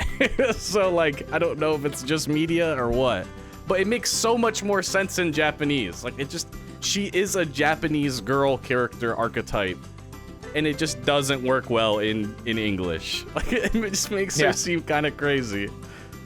That makes sense. Because I always felt that too. I was like, Kairi's weird, you know? Yeah. Like she seems like not well adjusted or something, you know? Like there's something about her that doesn't seem right when you play it in English. Well, and like to me, you know, Sora, and we could just get into this now, but like Riku kind of pushes the whole Papu fruit thing with Sora and Kairi, right? Mm-hmm. And Sora's like, yeah, I don't know if I want to share the Papu fruit with her. And I was always like, yo, bro is based. Like, bro is right. Like, what's Selfie doing? You know what I mean? Like, I don't know if I want to share the Papu fruit with her. Like she's low key kind of weird. Like. Yeah. You know what I mean? Yeah. So that's what I always read that as, and I think it's just supposed to be like, oh, like I'm a young boy and it's embarrassing, right? But like in my head, I'm like, yeah. He's like, can I share the Papu fruit with someone else, maybe? You know? No, that makes a lot of sense, and that's why I'm glad you're kind of, you know, now that you have a pretty decent grasp on like, you know, the Japanese language and stuff, that you're playing it Japanese, so we can kind of get that different insight into it from your perspective. So that's really cool. I'm glad you're doing it. Yeah, I can't believe I didn't like that revelation of like, wow, she is a Gyaru character. What the, like a young Gyaru. And like if you know, you know, and now like maybe your fucking mind exploded because you're like, holy shit, she is. Right. So we get the title screen there, and it's a beautiful Kingdom Hearts title screen, and we get the Destiny Islands title screen, and then you're sent on kind of a fetch quest to 2 logs, a rope, and a cloth to help build the raft. During this, you can fight the different Final Fantasy characters on the island and Riku as well. I did this. I did as well. And I have the footage to prove it, but I went 4-0 because they're fucking little babies, and I killed them. Okay, so I did. Riku's the only one who's kind of difficult because he does like the counter kip up. Yeah. But if you just know when he does it and you just run out of the way, it's fine. He was the closest to beating me on day 1. Did you do the 3v1? I still kind of trounced him.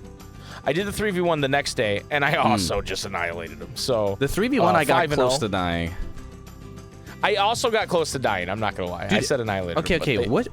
I was beat. Of the solo fights, and maybe even like combining it with the 3. Who do you think is the harder fight of the 3? Like, who do you struggle with the most? Or like, obviously they're all pretty easy if you played, but like, who I think hits you the most? is the most. Tidus is the most advanced in his moveset. So I would say him. But in the 3v1, Waka is the most annoying because he just fucking runs from you like a coward. See, I have a different opinion entirely. I think Selfie is the most annoying. Like, really? Her like, I think her counter's so easy though. Her jump rope just like swings so wildly, and like you would think she mainly, because she swings it with like her right arm and like goes from right to left. But there's like a snapback kind of on it where like it will hit to her right side as well. And like that snapback would like always hit me sometimes. And like, so I was never close to dying, but like when I was in the 3v1, I didn't really get hit much by Waka at all because you're just like moving while you're hitting, and like the timing just works out good where like you're probably not going to be in the same spot. So the ball probably won't hit you. And he just, I have the footage. He just like, bro, just kept running away from me, like straight up, turn tail, and his just spin move where he has like iframes is bullshit too. Yeah, like he has like super armor, like he can't be stunned out of it. So I went undefeated in spoilers even in the Riku race. So I don't know how anybody loses this shit. If I'm gonna be honest with you guys, like I know a lot of you said in the Discord you lost the Riku race. Like that's actually insane. Like, if you're playing on Proud and you lose some of the fights, I kind of get it. Yeah. Especially Riku, but like, come on, guys. I'm not some like master gamer. Okay, like there's no reason that you can't go undefeated here. Okay, you know? so I also beat Leon, by the way. I have to make a confession about the Riku one. So I'm fighting Riku. I trounced I did the 1, 2, 3, and then I did the 3 right away. Then I went straight to Riku. I go to fight Riku, and I'm messing him up. I haven't even taken any damage. I probably hit him with like 3 or 4 1, 2, 3 combos or something. And I have him at the edge of the island, and he went for like a jump, and Sora goes for like immediate. Like I didn't press. Oh, you circle. fell off the edge. I didn't press circle, but because he was in midair when I pressed X, Sora does his like jump, like he kind of does like an underhand, like an undercut kind of attack, and I just end up flying off the fucking stage and losing. And I'm like, bro, what? I forgot you could even fall off this during it. Like, I'm thinking there's like walls around it. So I lose, right? So I'm pissed off, and I beat him twice in a row after. I was like, fuck you, Riku. You're not better than me. So when I beat you in the race, it's 3-1. I win the best of 5. Okay, that's fair. That's fair. The ring out's fair. I forgot about the ring out. Yeah. That can happen with Riku. So you collect the stuff, you bring it to Kairi, and then we get this cutscene of them sitting on the famous curved palm tree. And Riku has this kind of speech where he talks about, hey, we'll never know what's out there if we stay here. So we're going to take this raft and we're going to find out, why did we get put here? You know, why, like we need to see the outside world. And it's all thanks to Kairi that I even think about this, because she came from somewhere else. And it's very important to paint Riku's ambition here, because without this, he comes off a little cartoony villainish, right?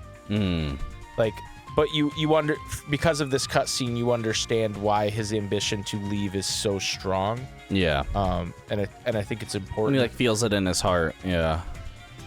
One thing I didn't mention earlier that I should mention now, some of these cutscenes are so chopped because they just pick and choose when to fully animate facial expressions.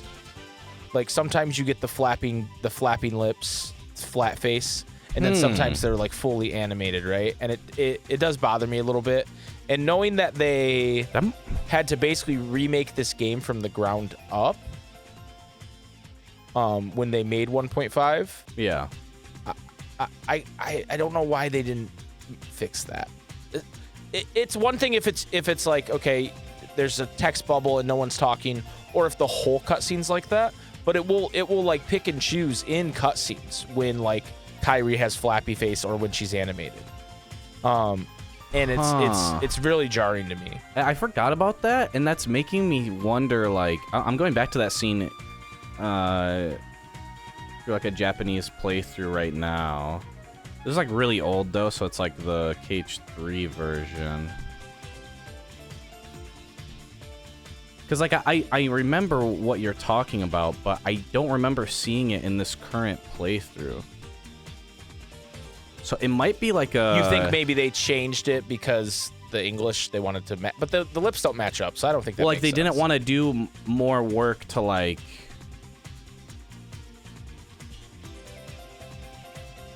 Here, I'm like watching it at like 4x speed. Like this sitting on the tree shit.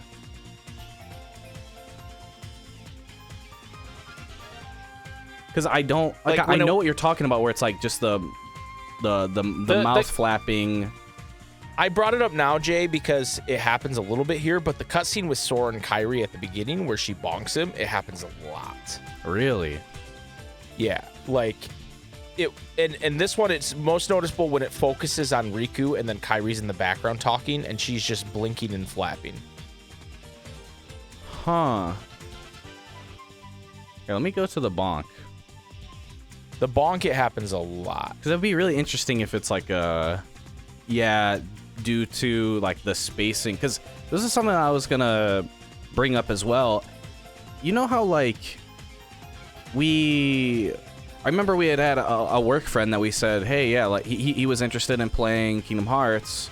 He had played through a bit of KH1 and he said, I don't like how there's like a ton of pausing in between the dialogue and how it feels like, okay, I'm saying something, pause, And then now I'm reacting, and there's this like huge gaps. Yeah, the only time I'm seeing it in this entire Bonk cutscene is Riku does it for like a split second, but it's like, so there's like three levels of the animation, right? There's like the full on, like it looks like a PNG mouth, like a flat mouth, right? Like it doesn't look like it's a 3D model. Then it's a 3D model, but it doesn't look like it's super synced up to the mouth. And then there's like complete sync to their mouth and everything, right? So he doesn't. Riku does it for like the like second level of that a tiny bit for like literally. Yeah, like I guess I'm talking about the second level. Kairi definitely does it in this cutscene, the second level. Because what the difference is, Jay, like the animation, right? Because there's a difference between like they fully animate their faces and their eyes move and their eyebrows move. But sometimes they just flap their gums and they blink. It goes to like in-game model kind of thing. Right, exactly. So like there's sometimes they decide to animate people fully and sometimes they don't. It happens a lot in Traverse Town later too, where Donald and Goofy are pretty much always fully animated because they kind of have to be. You can't just like make their maws like flap, right? But then Sora will be like flapping gums, like blah blah blah, right? Yeah. Another point I was going to bring up before we kind of got in this tangent is a lot of the heavy lifting with that, so they didn't have to animate, is they'll like focus for a long time on like the waves crashing in, or it will be like this dynamic angle where you're not showing Riku's face, you're just showing like Kairi's perspective from looking at him, or they show the horizon, right? So they do it. It's actually really smart, because when you look at Final Fantasy X, I think they learned a lot from Final Fantasy X, where they had to rush the English voice acting lines to fit in with like the scene, because something in Japanese is much quicker and shorter to say than it is in English. And so here, I think they purposely took these scenes where you didn't have to see the person's face, so that way they could still have the English voice acting not be rushed, because they, that's definitely a problem with Final Fantasy X, right? Yeah. And that was like the first JRPG that had voice acting. Like that was the first one on that level, fully voice acted. So I think that's why it is jarring now in this day and age when you like play Kingdom Hearts 3 and everything's fully animated and everything's voice acted, and you know what I mean? So it's just different. Well, like the entire like voice acting in general feels like it's paced so much faster than in English, though. Because there's certain instances where like saying it in Japanese is faster or saying it in English is faster, and so like when I'm watching the cutscene of them on the tree and stuff, it didn't feel like there was any gaps at all, and like they're and obviously it's like I'm listening to it in a second language, so maybe I'm like internalizing that a bit, where it's like I'm taking a little bit longer to understand what they're saying kind of thing.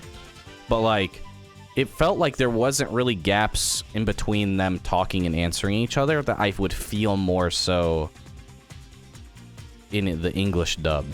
Like it feels more lackadaisical, whereas like the Japanese is like they're like like it's but the difference is, Jay, it's design. It's written with the Japanese in mind, or it's the scenes are designed. No, it's just something that was very striking immediately to me, for sure. Right.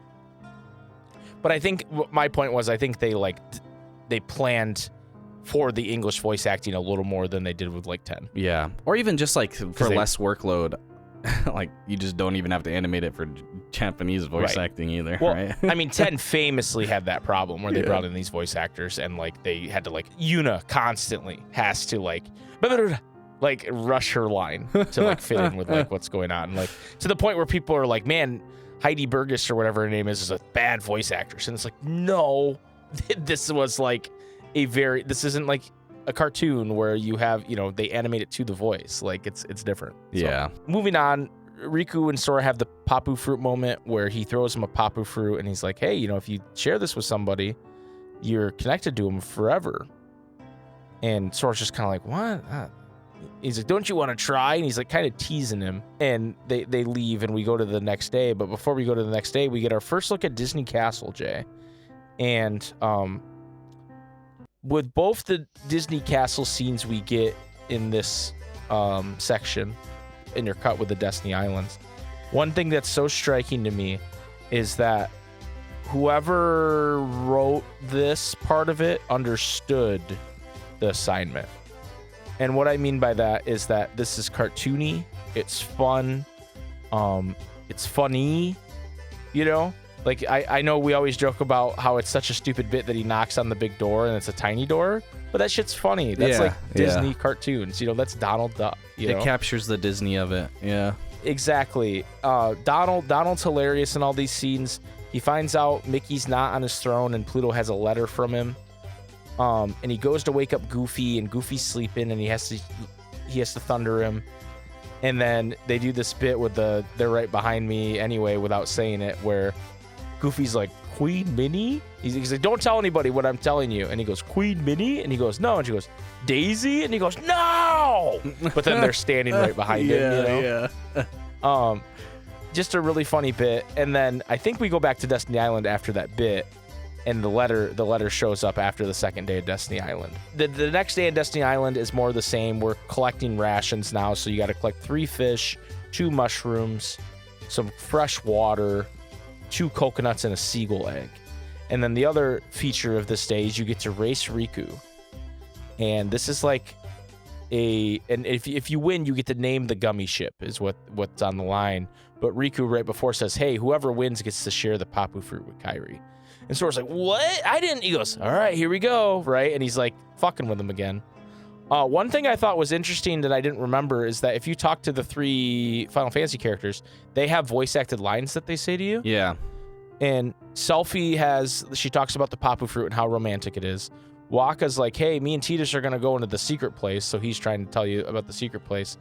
And then I think Tidus just says something about how Riku's really tough. I bet you can't beat him. He beat us 3-on-1, which is how they're kind of telling you, hey, you can fight us 3-on-1, which SBCat somehow did not know until this playthrough. Fake fan. I don't understand how he didn't know. Tidus literally tells you. Fake fan. Also, bro, okay. You know, we see Donald. Donald's a kind of crazy voice in English. Bro, in Japanese, Donald Duck's voice, I swear sometimes when he's not like the main thing that's being said and it's like it's not being like voice acted to his mouth or whatever, I swear he's not saying what the subtitles are saying. Like, I feel like in some of them it's like just make random duck noises type of thing and we'll have the subtitles on screen. That's funny. I do not know how they would ever know what bro is saying. Like, obviously it's a second language, but I'm like conversationally fluent. Like, my hearing skills are so much better than my reading skills right now because I've just not studied reading in a while. And so like I'm like having to read what he's saying to know what he's saying at all. And it's not inferring, like, you know, when you're reading something that you're hearing, it makes it easier to hear. That is only the case when it's like fully animated, like when there's the scene later where they're trying to get Sora smile or whatever, right? Like, for example, his voice, he's clearly saying what, like, it's so much easier to hear what he's saying.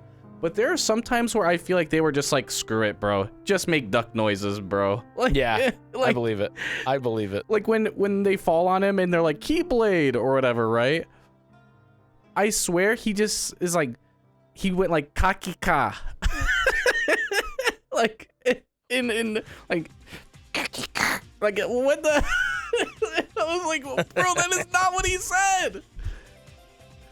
But yeah, oh boy, it's hilarious. Donald. Like the Japanese voice for Goofy, like he sounds very similar to English, right? But the Japanese version is insane. Like, look up Donald Japanese voice, guys, and you'll be like, what is this, bro? It's genuinely insane. Did you won the race? We talked about that, right? Oh yeah, dude. I remember, like, what'd you name your ship? So this is in honor of SB, who didn't know that you could fight 3v1. He vocal stems the Naruto vocal stem, the Tate Bayo. And I was like, I can't the alphabet how they have it on there, I was like, what would I even put or whatever, right? And so I'm just thinking, like, what's something stupid I could put? And whenever anything Japanese is pulled up, SB vocal stims date bio. So I did it in honor of SB. I named mine the SS. Well, I tried to name it the SS Poo Poo, and it told me it wasn't allowed. Which I'm like, what the fuck? What? Who's gonna filter? Who's gonna see this? They have a filter apparently. So then I named it the SS Stinky. Stinky. Because that kind of gives the same vibe. And like I said, he tries to make it about sharing the Papu fruit with Kyrie. And then when you win, he's like, "Hey man, it's just for the name, like relax." And Sora kind of like makes a mauling like, face "What?" at him. Right. So Riku was just fucking with you.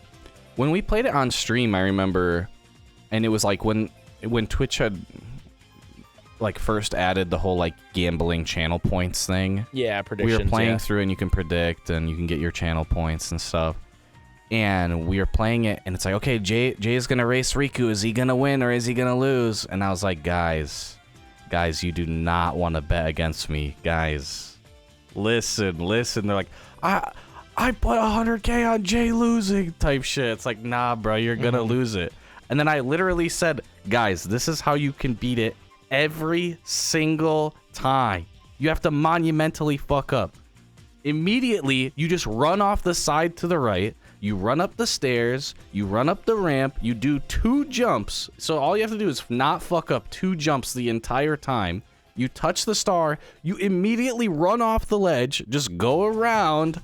You don't even do the jumps on the wooden platforms to come back. You just run off the ledge down into the water, run across, and then do 1 more jump up onto the thing to win the race. Like you genuinely can do none of the mechanics and win. You need to do 3 jumps, right. And 1 is like jumping up onto a ledge.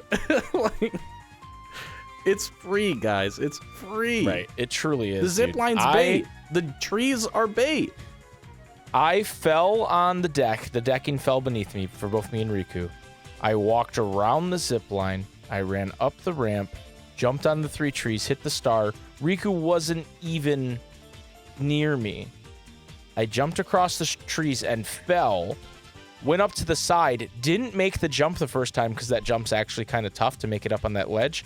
Got it the second time and walked into the finish line with time to spare. Bro wasn't even near me. I don't know how anybody loses this.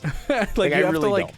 You have to really like freak out, basically, like oh fuck, or like waste a ton Like, of time obviously- trying to do the time Yeah. saves type of thing. Like, Obviously, you can fuck up. Like, I get that. But, Yeah. like, if you're really trying, I don't know how anybody loses you can this. just do none of the mechanics and win. As you're collecting things, you go into the secret place, Jay, to get a mushroom. And we get a very interesting, infamous cutscene. A Sackman, our good friend Sackman. Before the Sackman shows up, Sora approaches a carving that him and Kyrie did where they carved each other into the rock face. And then Sora, based on, the pressure he's been getting from Riku, carves his hand giving Kyrie a Papu fruit. Which is kind of cute, right?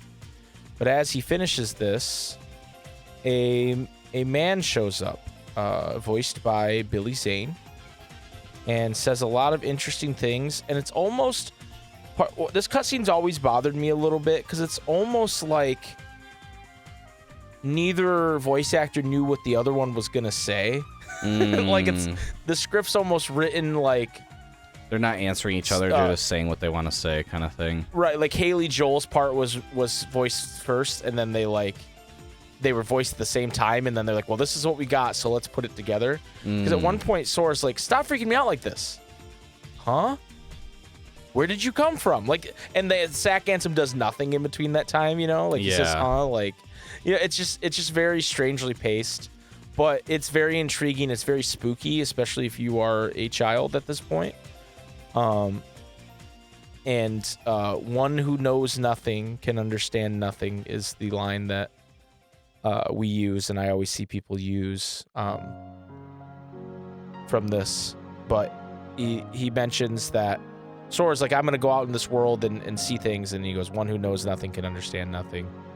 And then Sora kind of looks at the door that's there, and then when he looks back, the sack man's gone. Gone Yeah, sack man. that scene is so goated. Especially because it comes around, like, it's like the first hint that, like, oh, this tropical island isn't safe. Yeah. Well, in some what's ways. so striking about it to me is it ends, and then it has like this camera angle just looking at Sora from where the guy would have been standing. It's like, you know, like it goes from this silence and this scary music to like Destiny Island, yay! You know, I always thought that was pretty striking and spooky. And then once you collect all the things, you go back to Kyrie, and we get a cutscene of them sitting on the dock together, which ends with the famous scene of them, her standing up and him sitting there and looking at the sunset, and her saying, "I can't wait. Once we set sail, it'll be great." But the conversation's kind of weird because Kyrie's like, "Hey, let's just take the raft and go without Riku," and it's like, what? Why It's would like very she say Japanese, yeah. that? Yeah. And because she's like, Riku's changed. And then Sora's like, maybe you're the one that's changed, Kyrie. And she talks about how she was afraid, but now she's ready to go. But then she says to him, don't ever change, Sora. And it makes me wonder if, like, she actually saw some, like, concerning change in Riku, you know? I don't know if that's what you're supposed to read from that. Because they start the conversation, and she goes, Sora, don't ever change. And he goes, huh? And she goes, I just can't wait. Once we set sail, it'll be great. It's like, what was she getting at there? You know, I'm not sure I still understand. Like, she says the Sora don't ever change is the last thing in the scene, right? No, she says Sora don't ever change. He goes, huh? And she stands up and goes, I just can't wait. Once we set sail, it'll be great. I pulled up the scene because I was like, I wonder if it's different, like if it's like something where it was added because of like because that scene, it's like her back is to it, right? Yeah. So I was wondering if that was something that they had just like added in. One thing that was funny, she does say like, yeah, don't change. But one thing that was funny to me that like does line up with what you're saying with the Sack Ansem Sora conversation is like, it feels like they didn't really respond to each other. It's funny because Sora's like, yeah, but we're preparing, like we're gonna go out on the raft, and then he's like, one who knows nothing can understand nothing, basically, yeah. Right? Yeah. He's just like, it just definitely feels so disconnected for sure. It does. Bro is just interested in aura farming and monologuing. Like, he has no interest in what Sora's saying. So after that cutscene, we cut back to Disney Castle, and the banger that is It Began With a Letter plays. And we get Mickey's letter, which doesn't have voice acting. But I would like to, Jay, if you allow me, read Mickey's letter in my Mickey Mouse voice to everybody, and I'll, add the music and all that. So It began with a letter. Donald, sorry to rush off without saying goodbye, but there's big trouble brewing. Not sure why, but the stars have been blinking out one by one, and that means disaster can't be far behind. Haha. I hate to leave you all, but I gotta go check into it. There's someone with a key, the key to our survival, haha, and I need you and Goofy to find him and stick with him. Got it? We need that key or we're doomed. So go to Traverse Town and find Leon. He'll point you in the right This is Epic Mickey. You're not painting. Epic Mickey on the brain. He'll point you in the right direction. Haha. P.S. Would you apologize to Minnie for me? Thanks, pal. Signed, Mickey. I really apologize. I fucked up. I just fucking left. Just left my wife with my wife to be the queen of the kingdom. It's kind of, and we all know women can't run a kingdom. So fuck. What are we doing? And I here? married into this, so actually she's in charge no matter what. Yeah, she was. Oh shit, that's right. That's the fucking Three Musketeers lore. It's canon. It's canon. Three Musketeers. I feel like that deserved like a little like golf clap kind of thing, like what a beautiful rendition. Maybe I'll throw it in there. Maybe I'll throw it in there. Thank you. Donald, Minnie, Goofy, and Daisy discuss their plans, and it's Donald and Goofy are going to find the key, as Mickey suggested in the letter. And Donald asks Daisy to take care of Queen Minnie, and she says, "Be careful, both of you." And then, and to chronicle your travels, he will accompany you. No, God! No, God, please, no! No! No! No! And it was literally for me, I forgot, for some reason, I somehow forgot.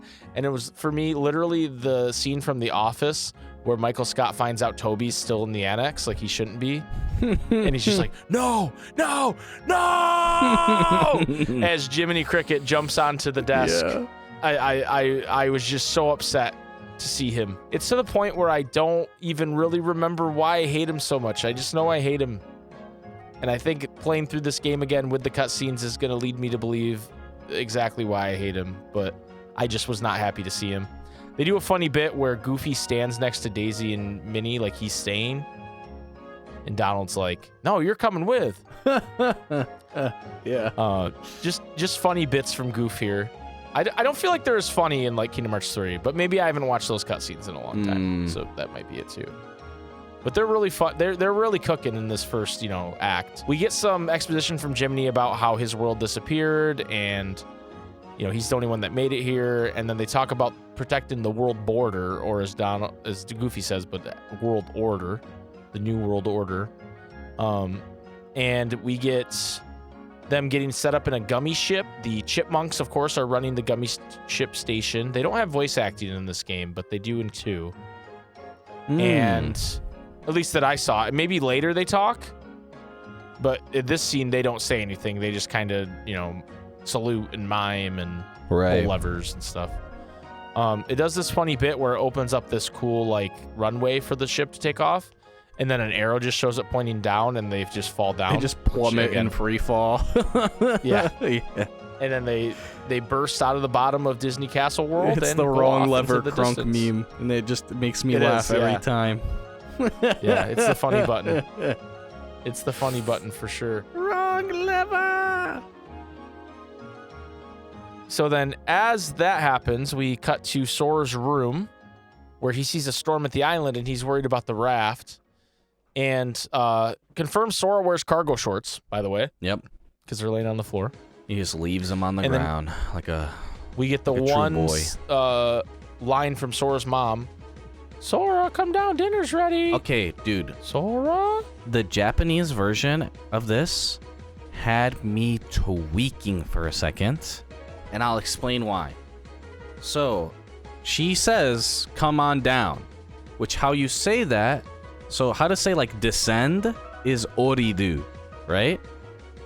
And to tell somebody to do something is you take the ru away and you put te, so orite, right? But how she says it, normally like when you're talking to somebody and you're like how she says it is not how I would ever expect a mom to speak to their kid. So she says orite rashai, which rashai is like you would normally only use that in like a more formal context, right? So orite rashai sounds very similar to oite rashai. Like it's literally just slightly different. Like the ri and e is the only difference. Oite rashai and orite rashai. Like you might not even hear the difference in what I'm saying, right? But oite rashai with no R noise is basically saying like, "Oh, I'll see you later," kind of thing that you say to somebody that's leaving the house, right? So I hear oite rashai and I'm thinking she's saying, "All right, oh bye," like she knows he's leaving. So I was like, wait, does she know that he's fucking leaving? Like, is this just like this is like a very Japanese thing, like, oh, he can just leave at night because it's safe, it's whatever, like, screw it, like we're living on this nice island, who cares, or something, right? So then I go back, like, this was the reason why I had to even like pull up a playlist of the Japanese cutscenes in order to like look into this further, because I was like, I'm I had to have heard wrong. There's no way that, like, this has been a meme for so long and no one's told us that it's just a translation, like, culture difference. But, like, because if she said, orite nasai, that's like, hey, please come down. It's time for dinner. Because she does say, like, oh, she's like, Sora, dinner. And then she's like, come down. But, like, she says it in, like, a very, very nice way. Orite rashai. Which normally you just say orite nasai, right? Like, come down, right? Or just orite. Like, that you could even just say that, right? And, like, so because of this, like, these three things being, like, orite nasai, or not using that, or orite, and saying rashai in a situation that's a little bit weird, and then ite rashai sounding like orite rashai had me, like, mental booming for a second, like, she knows, but that's not the case. She was just saying come down in a weird way. And Japanese just lines up like that to sound, saying come on down please sounds like see you later when someone's leaving the house in Japanese. They're just similar. That would have been crazy that you discovered that. Yeah, I was like, what? So Sora heads to the island, and Riku is standing in the center, and you approach him. And he actually, this is the one thing to me that when you think about the music video that plays at the beginning that kind of connects, is Riku puts his hand out in the same way when he's in front of the tidal wave, but then he's surrounded by darkness, and a lot of times waves and water can mean the same as the darkness, right? Yeah. In this way, like you can drown in them in the same way. Yeah. But Riku says, the door is open, Sora. Now we can go to the outside world. What are you talking about? We gotta find Kairi. Kairi's coming with us. And Sora's like, what? He's like, she's Once not we here. step through, we might not be able to come back. We may never see our parents again. There's no turning back. But this may be our only chance. We can't let fear stop us. I'm not afraid of the darkness. Very iconic line from Riku, and that's when he holds out his hand. And Sora reaches for him, but he is not able to accept the darkness, follow Riku through. This is also an iconic scene from the commercial where Sora's reaching his hand out and the screen is shaking, you know? Yeah. But when the dust clears, Riku is gone, and Sora is there, and he has a Keyblade in his hand. And there's some mysterious voice surrounding him going, Keyblade, Keyblade, Keyblade, Keyblade. Just in case you didn't know what it was called, you know? It's Keyblade, Keyblade, Keyblade, Keyblade. Shout out the disembodied voice. And something very interesting kind of happens It's like here never that we're not going ever to talk like about yet. explained either, by the way. It doesn't really get explained, but maybe in other, I don't know about like journals and stuff, it's possible it gets, not in Kingdom Hearts 1 at least. So we'll talk about it later. But Sora has the Keyblade and he can now damage these Heartless boys that he wasn't able to with his wooden sword. You can stand there fighting them for a while if you want, or you can do what I did and run immediately to the secret place. I, as a kid, always thought that they were infinite spawning. Like, for whatever reason, even until right now, I always thought that they were infinite spawning on the island as a way to be like, hey, this place is donezo, right? And I realized after killing like a couple, because at this point, you know, I'm taking the scenic route, I'm doing the fights, I'm sniffing the roses, you know, and I kill like probably like 10 or 15 or something right off the bat, and then my command menu goes blue, meaning there's no enemies, and I was like, what? And I like stand there for a second, and none more spawning. I'm like, bro, what? So then I go around, and I'm like, maybe there's just that one section, and I'm going around. I remember as a kid being like so scared, like, oh, they're infinite spawning, and maybe it's just like I inferred that because it was like, oh, you can't damage them with the wooden sword, and so there's like that helplessness, and maybe I just had like assumed that they were infinite or something once you have the Keyblade or something. And so up until literally today or yesterday, when I did it.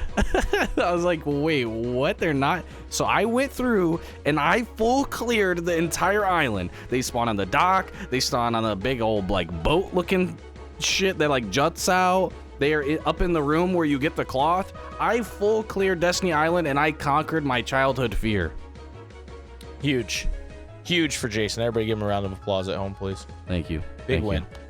Big win. It took a lot of so courage. If you run into the secret place if you didn't full clear like Jason did, and Kyrie's standing there, and something's clearly wrong, and she's staring at the door, and Sora's like, Kyrie? And she turns around and very weakly goes, Sora. And as that happens, the door bursts open, shooting darkness from it. Kyrie flies into Sora. He attempts to catch her, but she kind of just goes right through him, and then he gets blasted out of the secret place by this darkness. And so again, something very important happened there that they don't explain yet, but we'll get to it when we get to it. You land outside, and there's our dark side buddy from the dream is there, and there's a giant, what looks to be like a black hole sucking everything from the island in, and you're on this floating platform with debris swirling around you, and you presumably your parents were sucked into there, and everybody was sucked into there, and now you're fighting this dark side, and it's the same fight as before.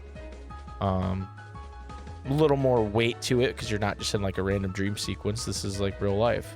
I also forgot to mention, in full clearing the island, I'm out in the water. I'm looking for him. I'm like, I gotta exterminate all these Heartless. I realized on the island where you can fight Riku, there's that ladder if you fall off and stuff. That ladder is not there during that section. Yeah, because they didn't want you to approach Riku from the other direction. Right. Which I never ever knew. Yeah. I was like, bro, what? Where's the ladder? Where's the ladder? What did I do with our ladder? So you get sucked into the black hole after you defeat the dark side, and then it cuts to Traverse Town where Donald and Goofy are, and Goofy happens to look up in the sky and goes, look, a star's going out. And it's like, how did he fucking notice that shit? Like, what? He just happened to look up. Like a cosmic event. Yeah. And here we get the title screen for Traverse Town, one of the most cozy yet spooky places in the world. And love the Traverse Town sign with all the arrows and the lights and everything. And Donald and Goofy are looking for the key. And Goofy's like, maybe we should find Leon. And Pluto goes a different direction. And Goofy's like, hey, maybe we should follow. And he goes, what do you know, you big palooka? And Goofy goes, what do I know? And just follows Donald instead. Come on, Pluto. But what Pluto finds is sitting behind some boxes and barrels, our friend Sora, who somehow landed here when his world was destroyed. And Pluto wakes him up. And then he's like, hey, boy, where are we? And Pluto runs off because Pluto's a dick. This is well documented. Yeah, and why doesn't he's he just also stand a up? dog, like Goofy. Yeah. Why doesn't it? That's the thing. That's He's one of the things naked. that I was surprised was mentioned so often in people's notes is that why doesn't Pluto just stand up and walk and wear clothes like Goofy? And I think we have created this discourse, Jason, and Yeah. I don't know. It's real. I don't know how to put it back in the bottle. I think people that are from our community are always going to see Pluto as some weirdo who could just stand up and talk like normal, but doesn't. So you enter into the main area of Traverse Town, and that's when the fucking banging track by Yoko Shimomura plays. Just a wonderful song. Gets stuck in my head constantly, even when I'm not playing this game. Traverse Town, one of the all-timers from the soundtrack, in my opinion. And not that Destiny Island wasn't, or that anything else we heard hasn't been good, but this is like brain rot. Like that, I could listen to this for hours and hours and hours and still want to listen to it. Yeah, the loop on it is incredible. It is. You walk into the accessory shop, and we meet our next Final Fantasy character, Sid from Final Fantasy VII, Sid Highwind. And you have a conversation that's not voice acted with him. So when you talk to Sid in English, does he just like So in Japanese, he's like, "Oh, it's just a brat." Like he just calls him a brat immediately seeing him. Like, "Oh, you're some type of No, he doesn't do that. You call him Gramps, and he gets a little he calls irritated, him an obviously. Sora calls him an old man in Japanese too. Yeah. But he doesn't immediately call you a brat. He's actually very nice. He's but way more rough then in the Japanese. idea is that you're supposed to wander around Traverse Town looking for whatever. You're looking for your friends, but really you're looking for Donald and Goofy. You just don't know that. And you keep missing. And they do this kind of Scooby-Doo situation where everywhere you go, they walk in a different door, right? And you're just you're passing ships passing. There's a saying we say in Michigan, because of the Great Lakes about ships passing in the night. Yeah. And you guys can use that one if you want, but just quote it properly. From Michigan. Your ship's passing in the night, and so,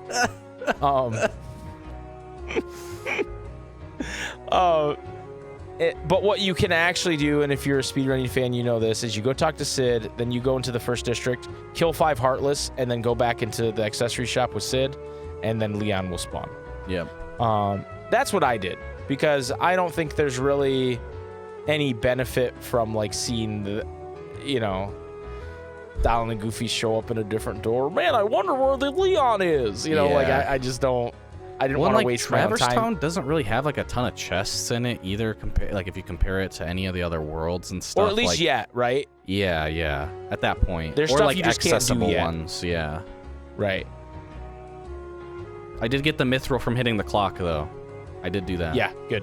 Regular Pat. Thank you. We get our friend Travis Town, who dies right in front of you. By the way, his heart leaves his body, and a soldier heartless. It forms into a soldier heartless. He was the mayor. And Traverse Town, rest in peace. We hardly knew ye. And then his son Travis Town Jr. takes over. That's true. You defeat 5 Heartless here, and then you can go back to the accessory shop. And when you do, Sid's kind of like, "You haven't found your friends yet? I don't know. I'd keep trying. I'd go take a look around." And then when you walk out, there's Leon, voiced by David Boreanaz of Buffy the Vampire Slayer fame and others, including the episode of BoJack Horseman where Mr. Peanut Butter sets up BoJack's house as David Boreanaz's house and runs tours through it. He's not actually in that episode. Somehow. You fight Leon because he wants the Keyblade, and Sora's very protective of the Keyblade, obviously. And this fight's hard for people, and I understand if you lose this fight. I'm not going to give people shit for losing this fight because he's probably the most aggressive enemy we've fought so far. He casts fire on you. He does a lot of weird jumping and landing.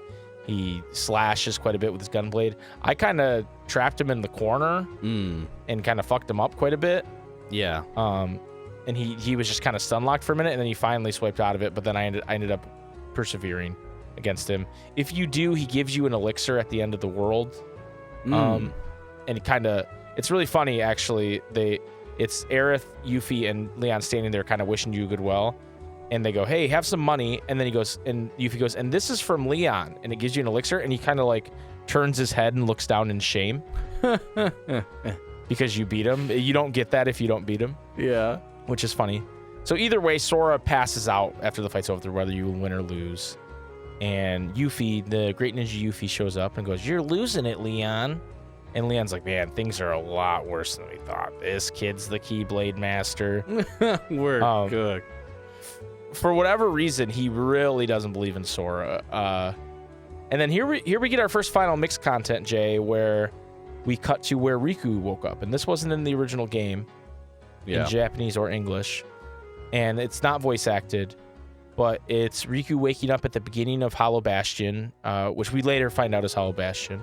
And you'll see this area, but it's a really cool area. He just spawned in the final area kind of thing? Right. Or one of the final areas?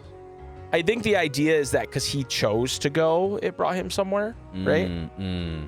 But I don't know why. I mean, Hollow Bastion, if you look at the galaxy that we fly around in, is way far away from Traverse Town. Bro's playing on critical. Presumably, it's not even in KH1, and Riku's playing on critical mode, bro. Right.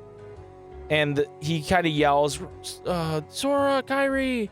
And then we zoom out and we see Maleficent shows up for the first time in the game, and that kind of explains where he went. They don't, in the original game, they didn't really do that, and then he just kind of shows up at one point. with Maleficent, and you're like, what the, right? But that kind of gives a, it kind of little bit of background. Right. Donald and Goofy are walking through Traverse Town in the alley, and they're like, it's kind of spooky, and Donald's like, I'm not scared, but then Aerith taps on his shoulder, and he jumps 30 feet in the air, scared. Aerith voiced by the love of my life, Mandy Moore. What can only be just bad voice direction. Yeah. Like, the only way to explain that. Accomplished actress, singer-songwriter, and just terrible in this game. Somehow. Too many worlds, you know? Sora wakes up and he's seeing Kairi, but it's Yuffie talking to him. Played by Christy Carlson Romano, because they cast all these characters with, like, hot, like, teen actors. Boreanaz is a little older than a teen, but they're all, like, Disney Channel actors, you know what I mean? Like, for whatever reason. Yeah. And she's like, you might have overdone it, Squall. And he goes, that's Leon. Because they changed his name just not to reveal who it was in Mickey's letter. But then they wrote like a backstory as for why he changed his name, which I think is so funny. I think it's worth. Yeah, no, I think it's a good bit, but it's I don't funny like, that like it funny. sticks, right? Yeah. Yeah. They kind of explain all the Keyblade lore. And I have some problems with this scene upon a replay, Jay, because basically it cuts between these two rooms where Leon and Yuffie are explaining it to Sora, and then Aerith is explaining it to Donald and Goofy. And in my head, I always thought they were farther away from each other. Like but not on the other side of the door. They're literally on the other side of the door from each other. Like in my head, I thought Donald and Goofy, like what happens at the end of the scene where Donald gets crushed by the door, I thought him and Goofy were like walking up to that door because Aerith had sent them. But no, they're just in the room right next to it. Yeah, for some reason, this hotel or whatever they're in, like there's like a door in between the two hotel rooms. It's kind of weird. Well, that's a thing. Not as much these days, but like they used to do that where you'd book like two hotel, maybe you were parents and you wanted your kids in the room next to you. Yeah. It's just kind of, why would they want to explain this separate? Just so that they can meet up together later, you know? I know it's just so Donald and Goofy can land on him or whatever, but like... For comedy. It's just kind of silly on a rewatch. Like, why didn't they just talk to them all together? So they explain the Keyblade lore, at least as we know it now, and that the Keyblade chose Sora, and that's why it belongs to him. And Sora realizes his world was destroyed, and then they talk about Ansem a little bit, and how he has these reports scattered around, and how the Heartless are destroying the worlds, basically. Basically what happened to Destiny Island, they kind of explain. Yeah. And it ends with Heartless kind of invading and Sora and Leon rushing out, and that's how Donald gets crushed. And Leon says, don't mess with the small fry, go for the leader. So, Jay, did you immediately start attacking the soldier Heartless like I did? Yeah. Yeah, fuck Leon. I'm gonna get some experience. I just was killing everything, yeah. Right. Well, absolutely. okay, so one thing, if you guys picked beginner, you gotta remember, on beginner, you spawn in with 10 power-ups and 10 defense ups and like 5 AP boosts or something like that. So go into your stock and use those if you chose beginner. Remember to use those. I do have a note that I think it's kind of funny how they say power. It's a power up in Japanese, and then they don't say defense up. They say gado up. Oh, okay. And then AP is just AP up. Like it's like in English AP. It's kind of funny. One thing that bothers me that I remembered about this game, in that first area, is there's a chest at the end of the alley, and when you're in a battle, you can't open the chest. Yeah. Pretty annoying. It's bait. Pretty annoying in Kingdom Hearts 1. But Also, one difference in the voice lines, you know, when Sora wakes up and he mistakes, like he sees Kairi, but it's Yuffie, right? Mm-hmm. And then he's like, well, I'm glad you're okay, Kairi. And then she's like, Kairi? I'm the great ninja Yuffie, right? In Japanese, she says, I'm kawaii Yuffie-chan, which is just, I'm cute Yuffie-chan. Like this, she's just funny, like, actually. I'm just a cutie named Yuffie. Yeah. That's funny. So if you run immediately to the third district, a cutscene plays where Donald and Goofy are like on a balcony, and they get absolutely bodied by two soldier heartlesses. Like they're like, let's get him, and then they just come flying off the balcony and land right on Sora, and it's really funny. But then they notice the Keyblade, but there's no time to talk because you get immediately into a fight with Soldier Heartless, and then following that, you get into a fight with our first boss, the Guard Armor. And with his horrid design, recoloring. The recoloring L recoloring. The recoloring in 1.5, 2.5 Bring is back disgusting. the purple and black. Yeah. I'm not sure why they did this. I think maybe to make it more like fun and Disney-fied, but I think he looked badass before, and now I think he looks like kind of circusy. And I don't like it as much. The yellow is especially abhorrent.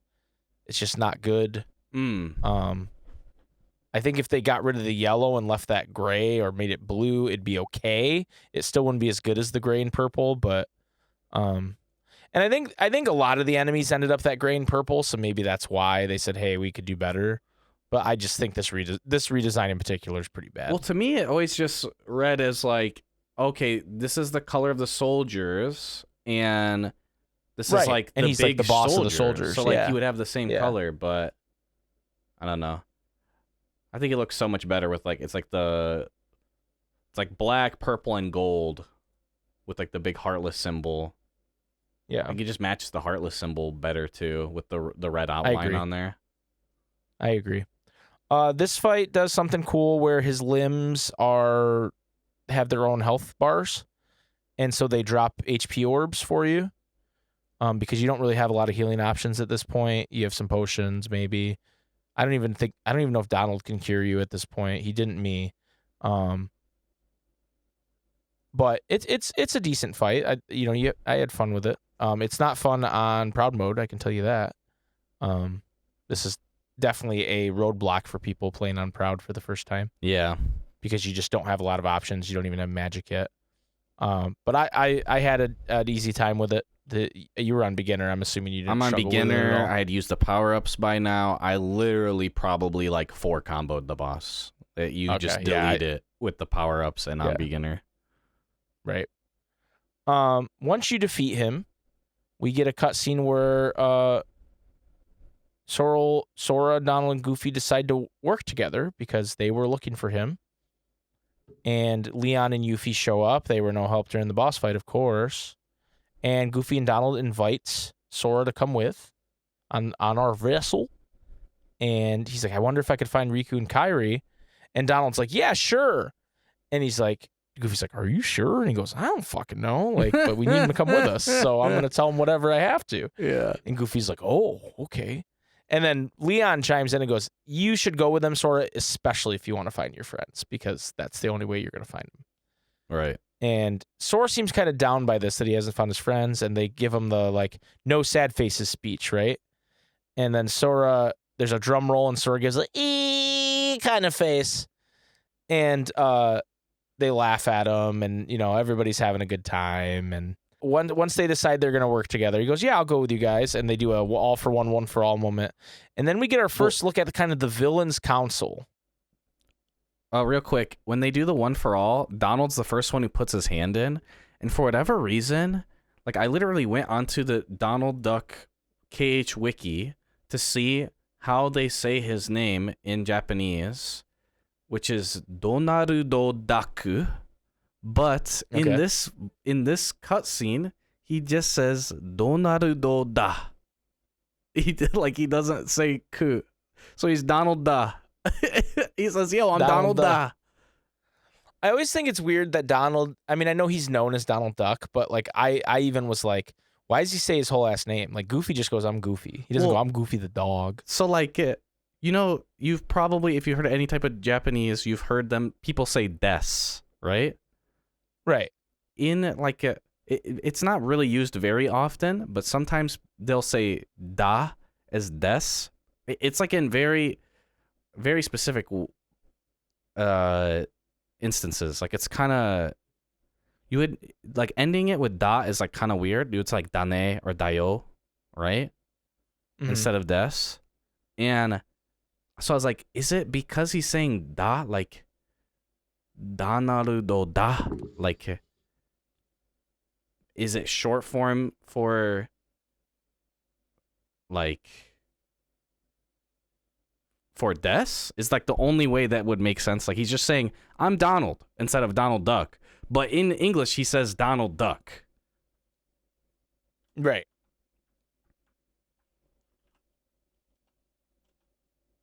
I guess. Yeah, I'm pulling it up. I guess it's just he's just saying it. Okay, yeah. So he's just using short form da, which is just weird. Like they don't really do that. I'm looking so because English names and stuff are used in a different alphabet basically, and so the da naru do is in the English text version, and then the da is the Japanese text version. So actually, I'm wrong. Now that I think about it, he's saying da instead of dayo, which is weird. Which makes it sound like he's saying da naru do da, like it sounds like he's saying duck, but just leaving off the k. Because like for example, in Japanese, Tidus's name is Tida, right? There's no s, right? And so like, I thought it was like maybe one of those situations or something. But for whatever reason, they just have him saying des or da instead of des or dayo. Da. But I'm just even if you remove the Japanese part of it though, like it's just weird that he's saying his full name. Do naru do. Like you're clearly a duck, bro. Like I don't need to know. I don't need you to say Donald Duck. I mean, maybe he's like, yo, what the hell are you? You know, like, yo, we're anthropomorphic. I'm a duck. And then Goofy's just like, Yeah. I'm just fucking crazy. I'm Goofy. Yeah, I'm Goofy.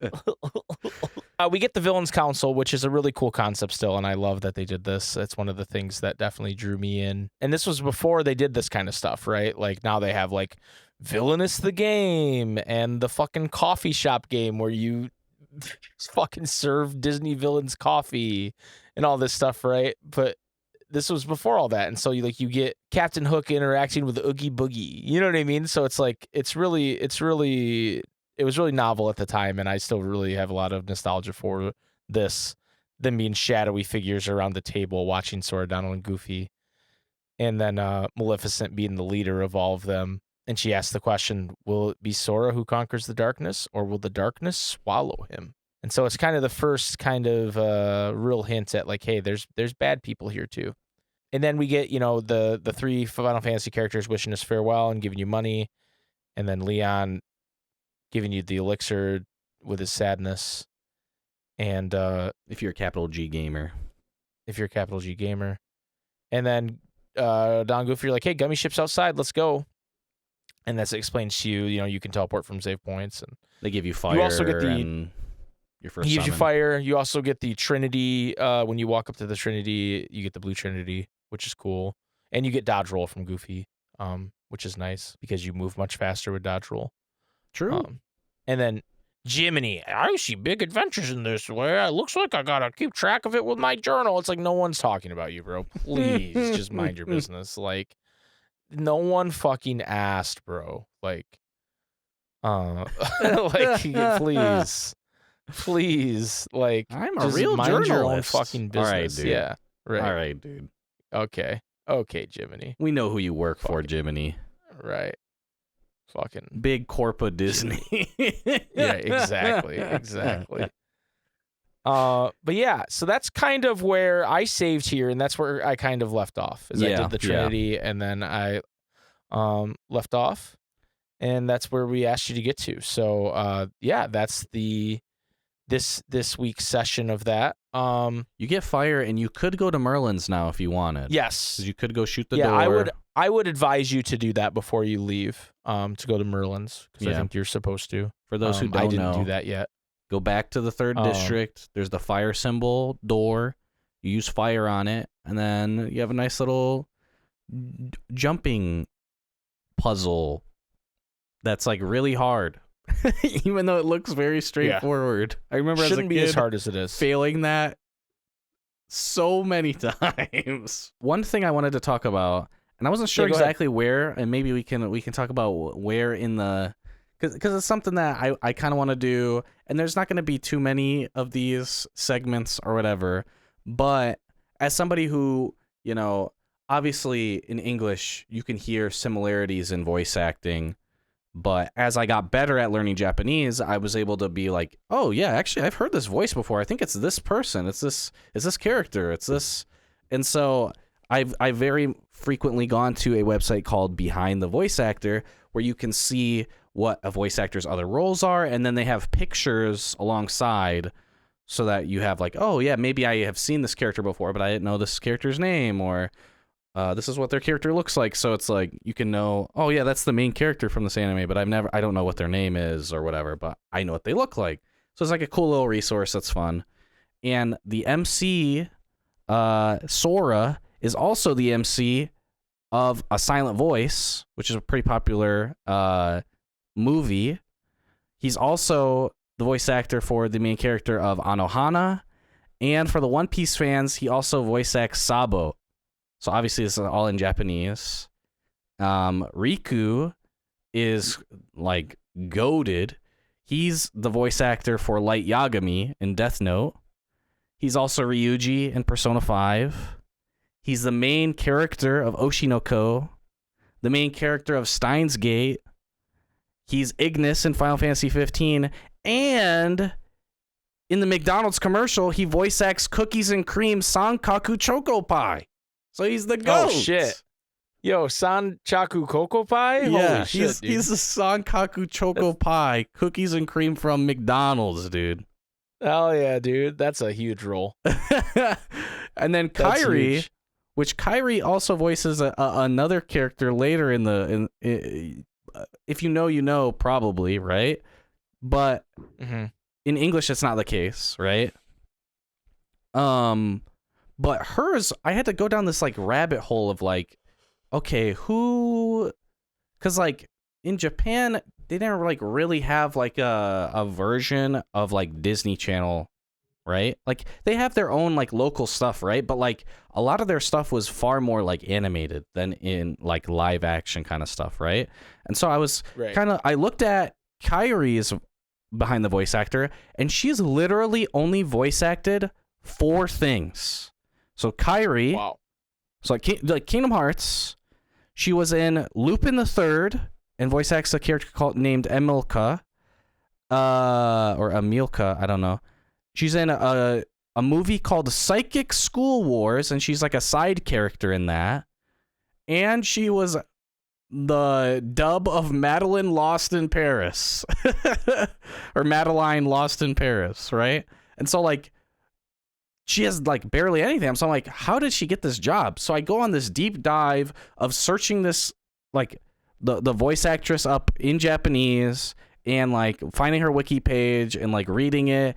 And basically her first thing was she was actually did musicals, and she was Annie in the musical Annie as a kid. And then she became like a model. And then she was on this show called Oha Suta, which is kind of like, I can't think of any of the names of them because it was kind of like, I would have been too young for them, but like those, like, they're kind of almost like a game show kind of thing, but like there's like the same recurring characters on it.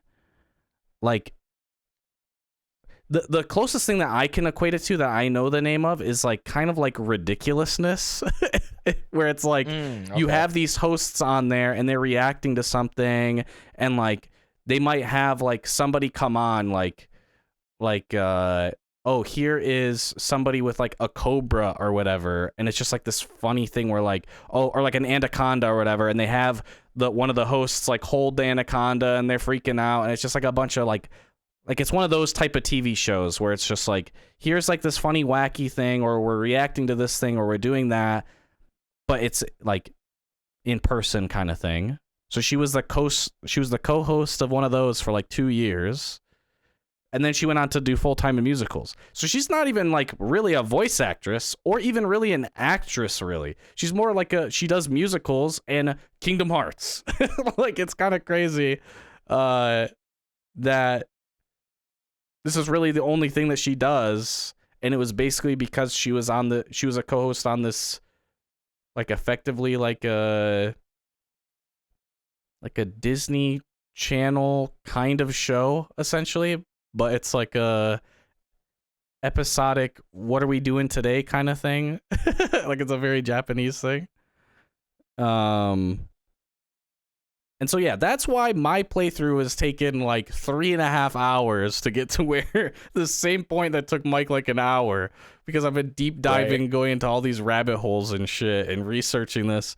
I also want to do this later for other characters to see, because it's just cool to be like, oh, yeah, like, yo, Riku's Light Yagami? Like, that's kind of crazy.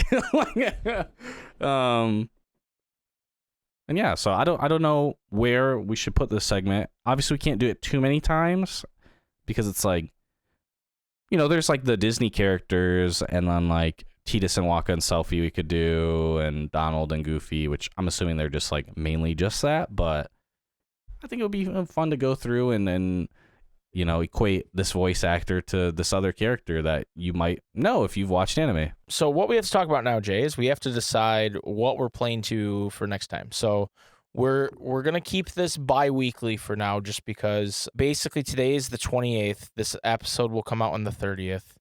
You guys will have until the 11th to play to the next section. Mm-hmm. And I think with that amount of time, it's pretty reasonable to say, hey, the next 3 Hub of Worlds, let's get through them. Yeah. Especially considering Olympus isn't really that long because it completes later down the road. I'd say really the only one that's like takes any decent amount of time is just like you could, if you were a first time player, obviously you could get lost in Deep Jungle and then the other one. But we're basically giving you but basically 2 weeks to 2 weeks to do like 2.5 worlds, basically. Yeah. So I think that's what we're going to do. You can do them whatever order you want. There's different things that happen, not serious things, but different ways cutscenes play out if you do them in different orders. I would recommend doing Wonderland first, but hey, you can play however you want.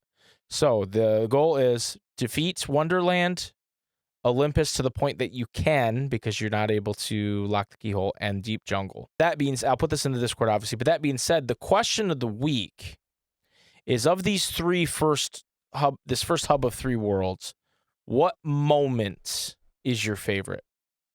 It could be a cutscene, it can be a gameplay moment, it could be a secret. Of these 3 worlds, what moment is your favorite? And that's the question of the week. Heck yeah. So that's your homework assignment, everybody. Play through those 3 worlds. Let us know what your favorite moment is, and continue to discuss in the book club discussion. I really, this episode was longer than we intended, but that's for a good reason. It's the beginning of the game, which is why we said, hey, stop at Traverse Town, because I knew there'd be a lot to discuss. I don't think there's as much to discuss in the next 3 worlds, but we'll go through it all. And I think, I think we have a good cadence for this. So I appreciate everybody getting involved. This has been fun already.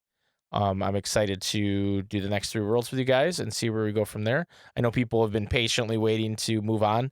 You do not have to wait for us to move on if you decide you want to play further into the game. If you go farther, we'll know. But please try to keep discussion in the book club discussion to the section of the game we're on. Please and thank you. Just in case there's someone playing for the first time or playing they've not played in a long time. We want to keep to that. So you don't need our permission to move forward. Just make sure you discuss only what we're working on in that time period, please and thank you. But yeah, I guess that's gonna do it for episode 217 of the Book Club Ansem Report podcast. Now a book club, now a book. Imagine that. Yeah, I was gonna say didn't we come up with a name for this?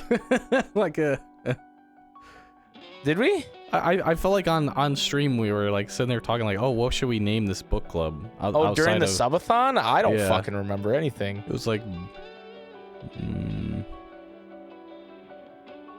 I don't know. Somebody let us know in the Discord what we had named it. Rehash. Who hash? View. Who hash. That's gonna do it for this week. Thank you guys so much for listening and watching. If you're still here at the end of this very long analysis of the first hour or so of Kingdom Hearts 1, we appreciate you sticking around, and we'll see you guys in 2 weeks. Get your stuff in by the 11th. The 11th of February, Wednesday, February 11th. I'll be checking everybody's Jason, work. hit him with it. May your heart be your guiding key. Thank you.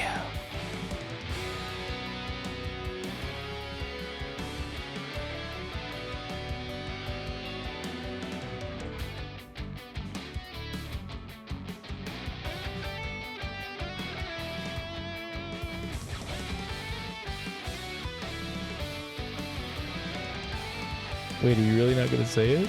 I didn't hear you say thank you. Oh, you didn't? No. You must have whispered it, and it didn't pick up on Discord. I said it right away. I said, thank you. Oh, yeah, no, I only heard part of that.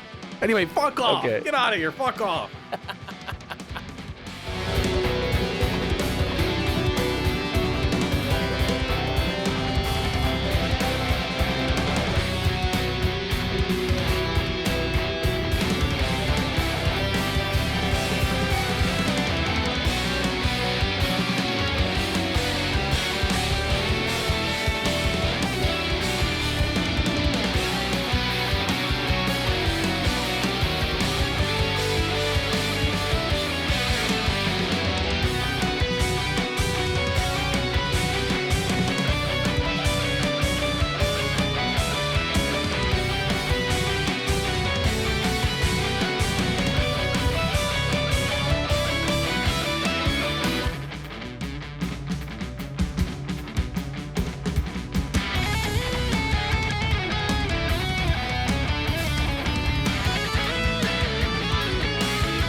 I was so sitting there like, why isn't he saying it? This is a bit. No, I thought you were doing the bit. I was like, I can't fuck up his No. bit. Because I didn't hear anything. I was like, I couldn't okay. fuck up your bit. I was like, okay, either this is a game of chicken. Either like, you know, he said it and I didn't hear it, or he's waiting. Now, if I just say fuck off without hearing thank you, then I sound like an idiot.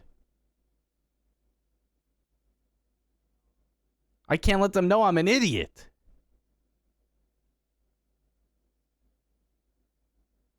I lost to Riku. You're stupid.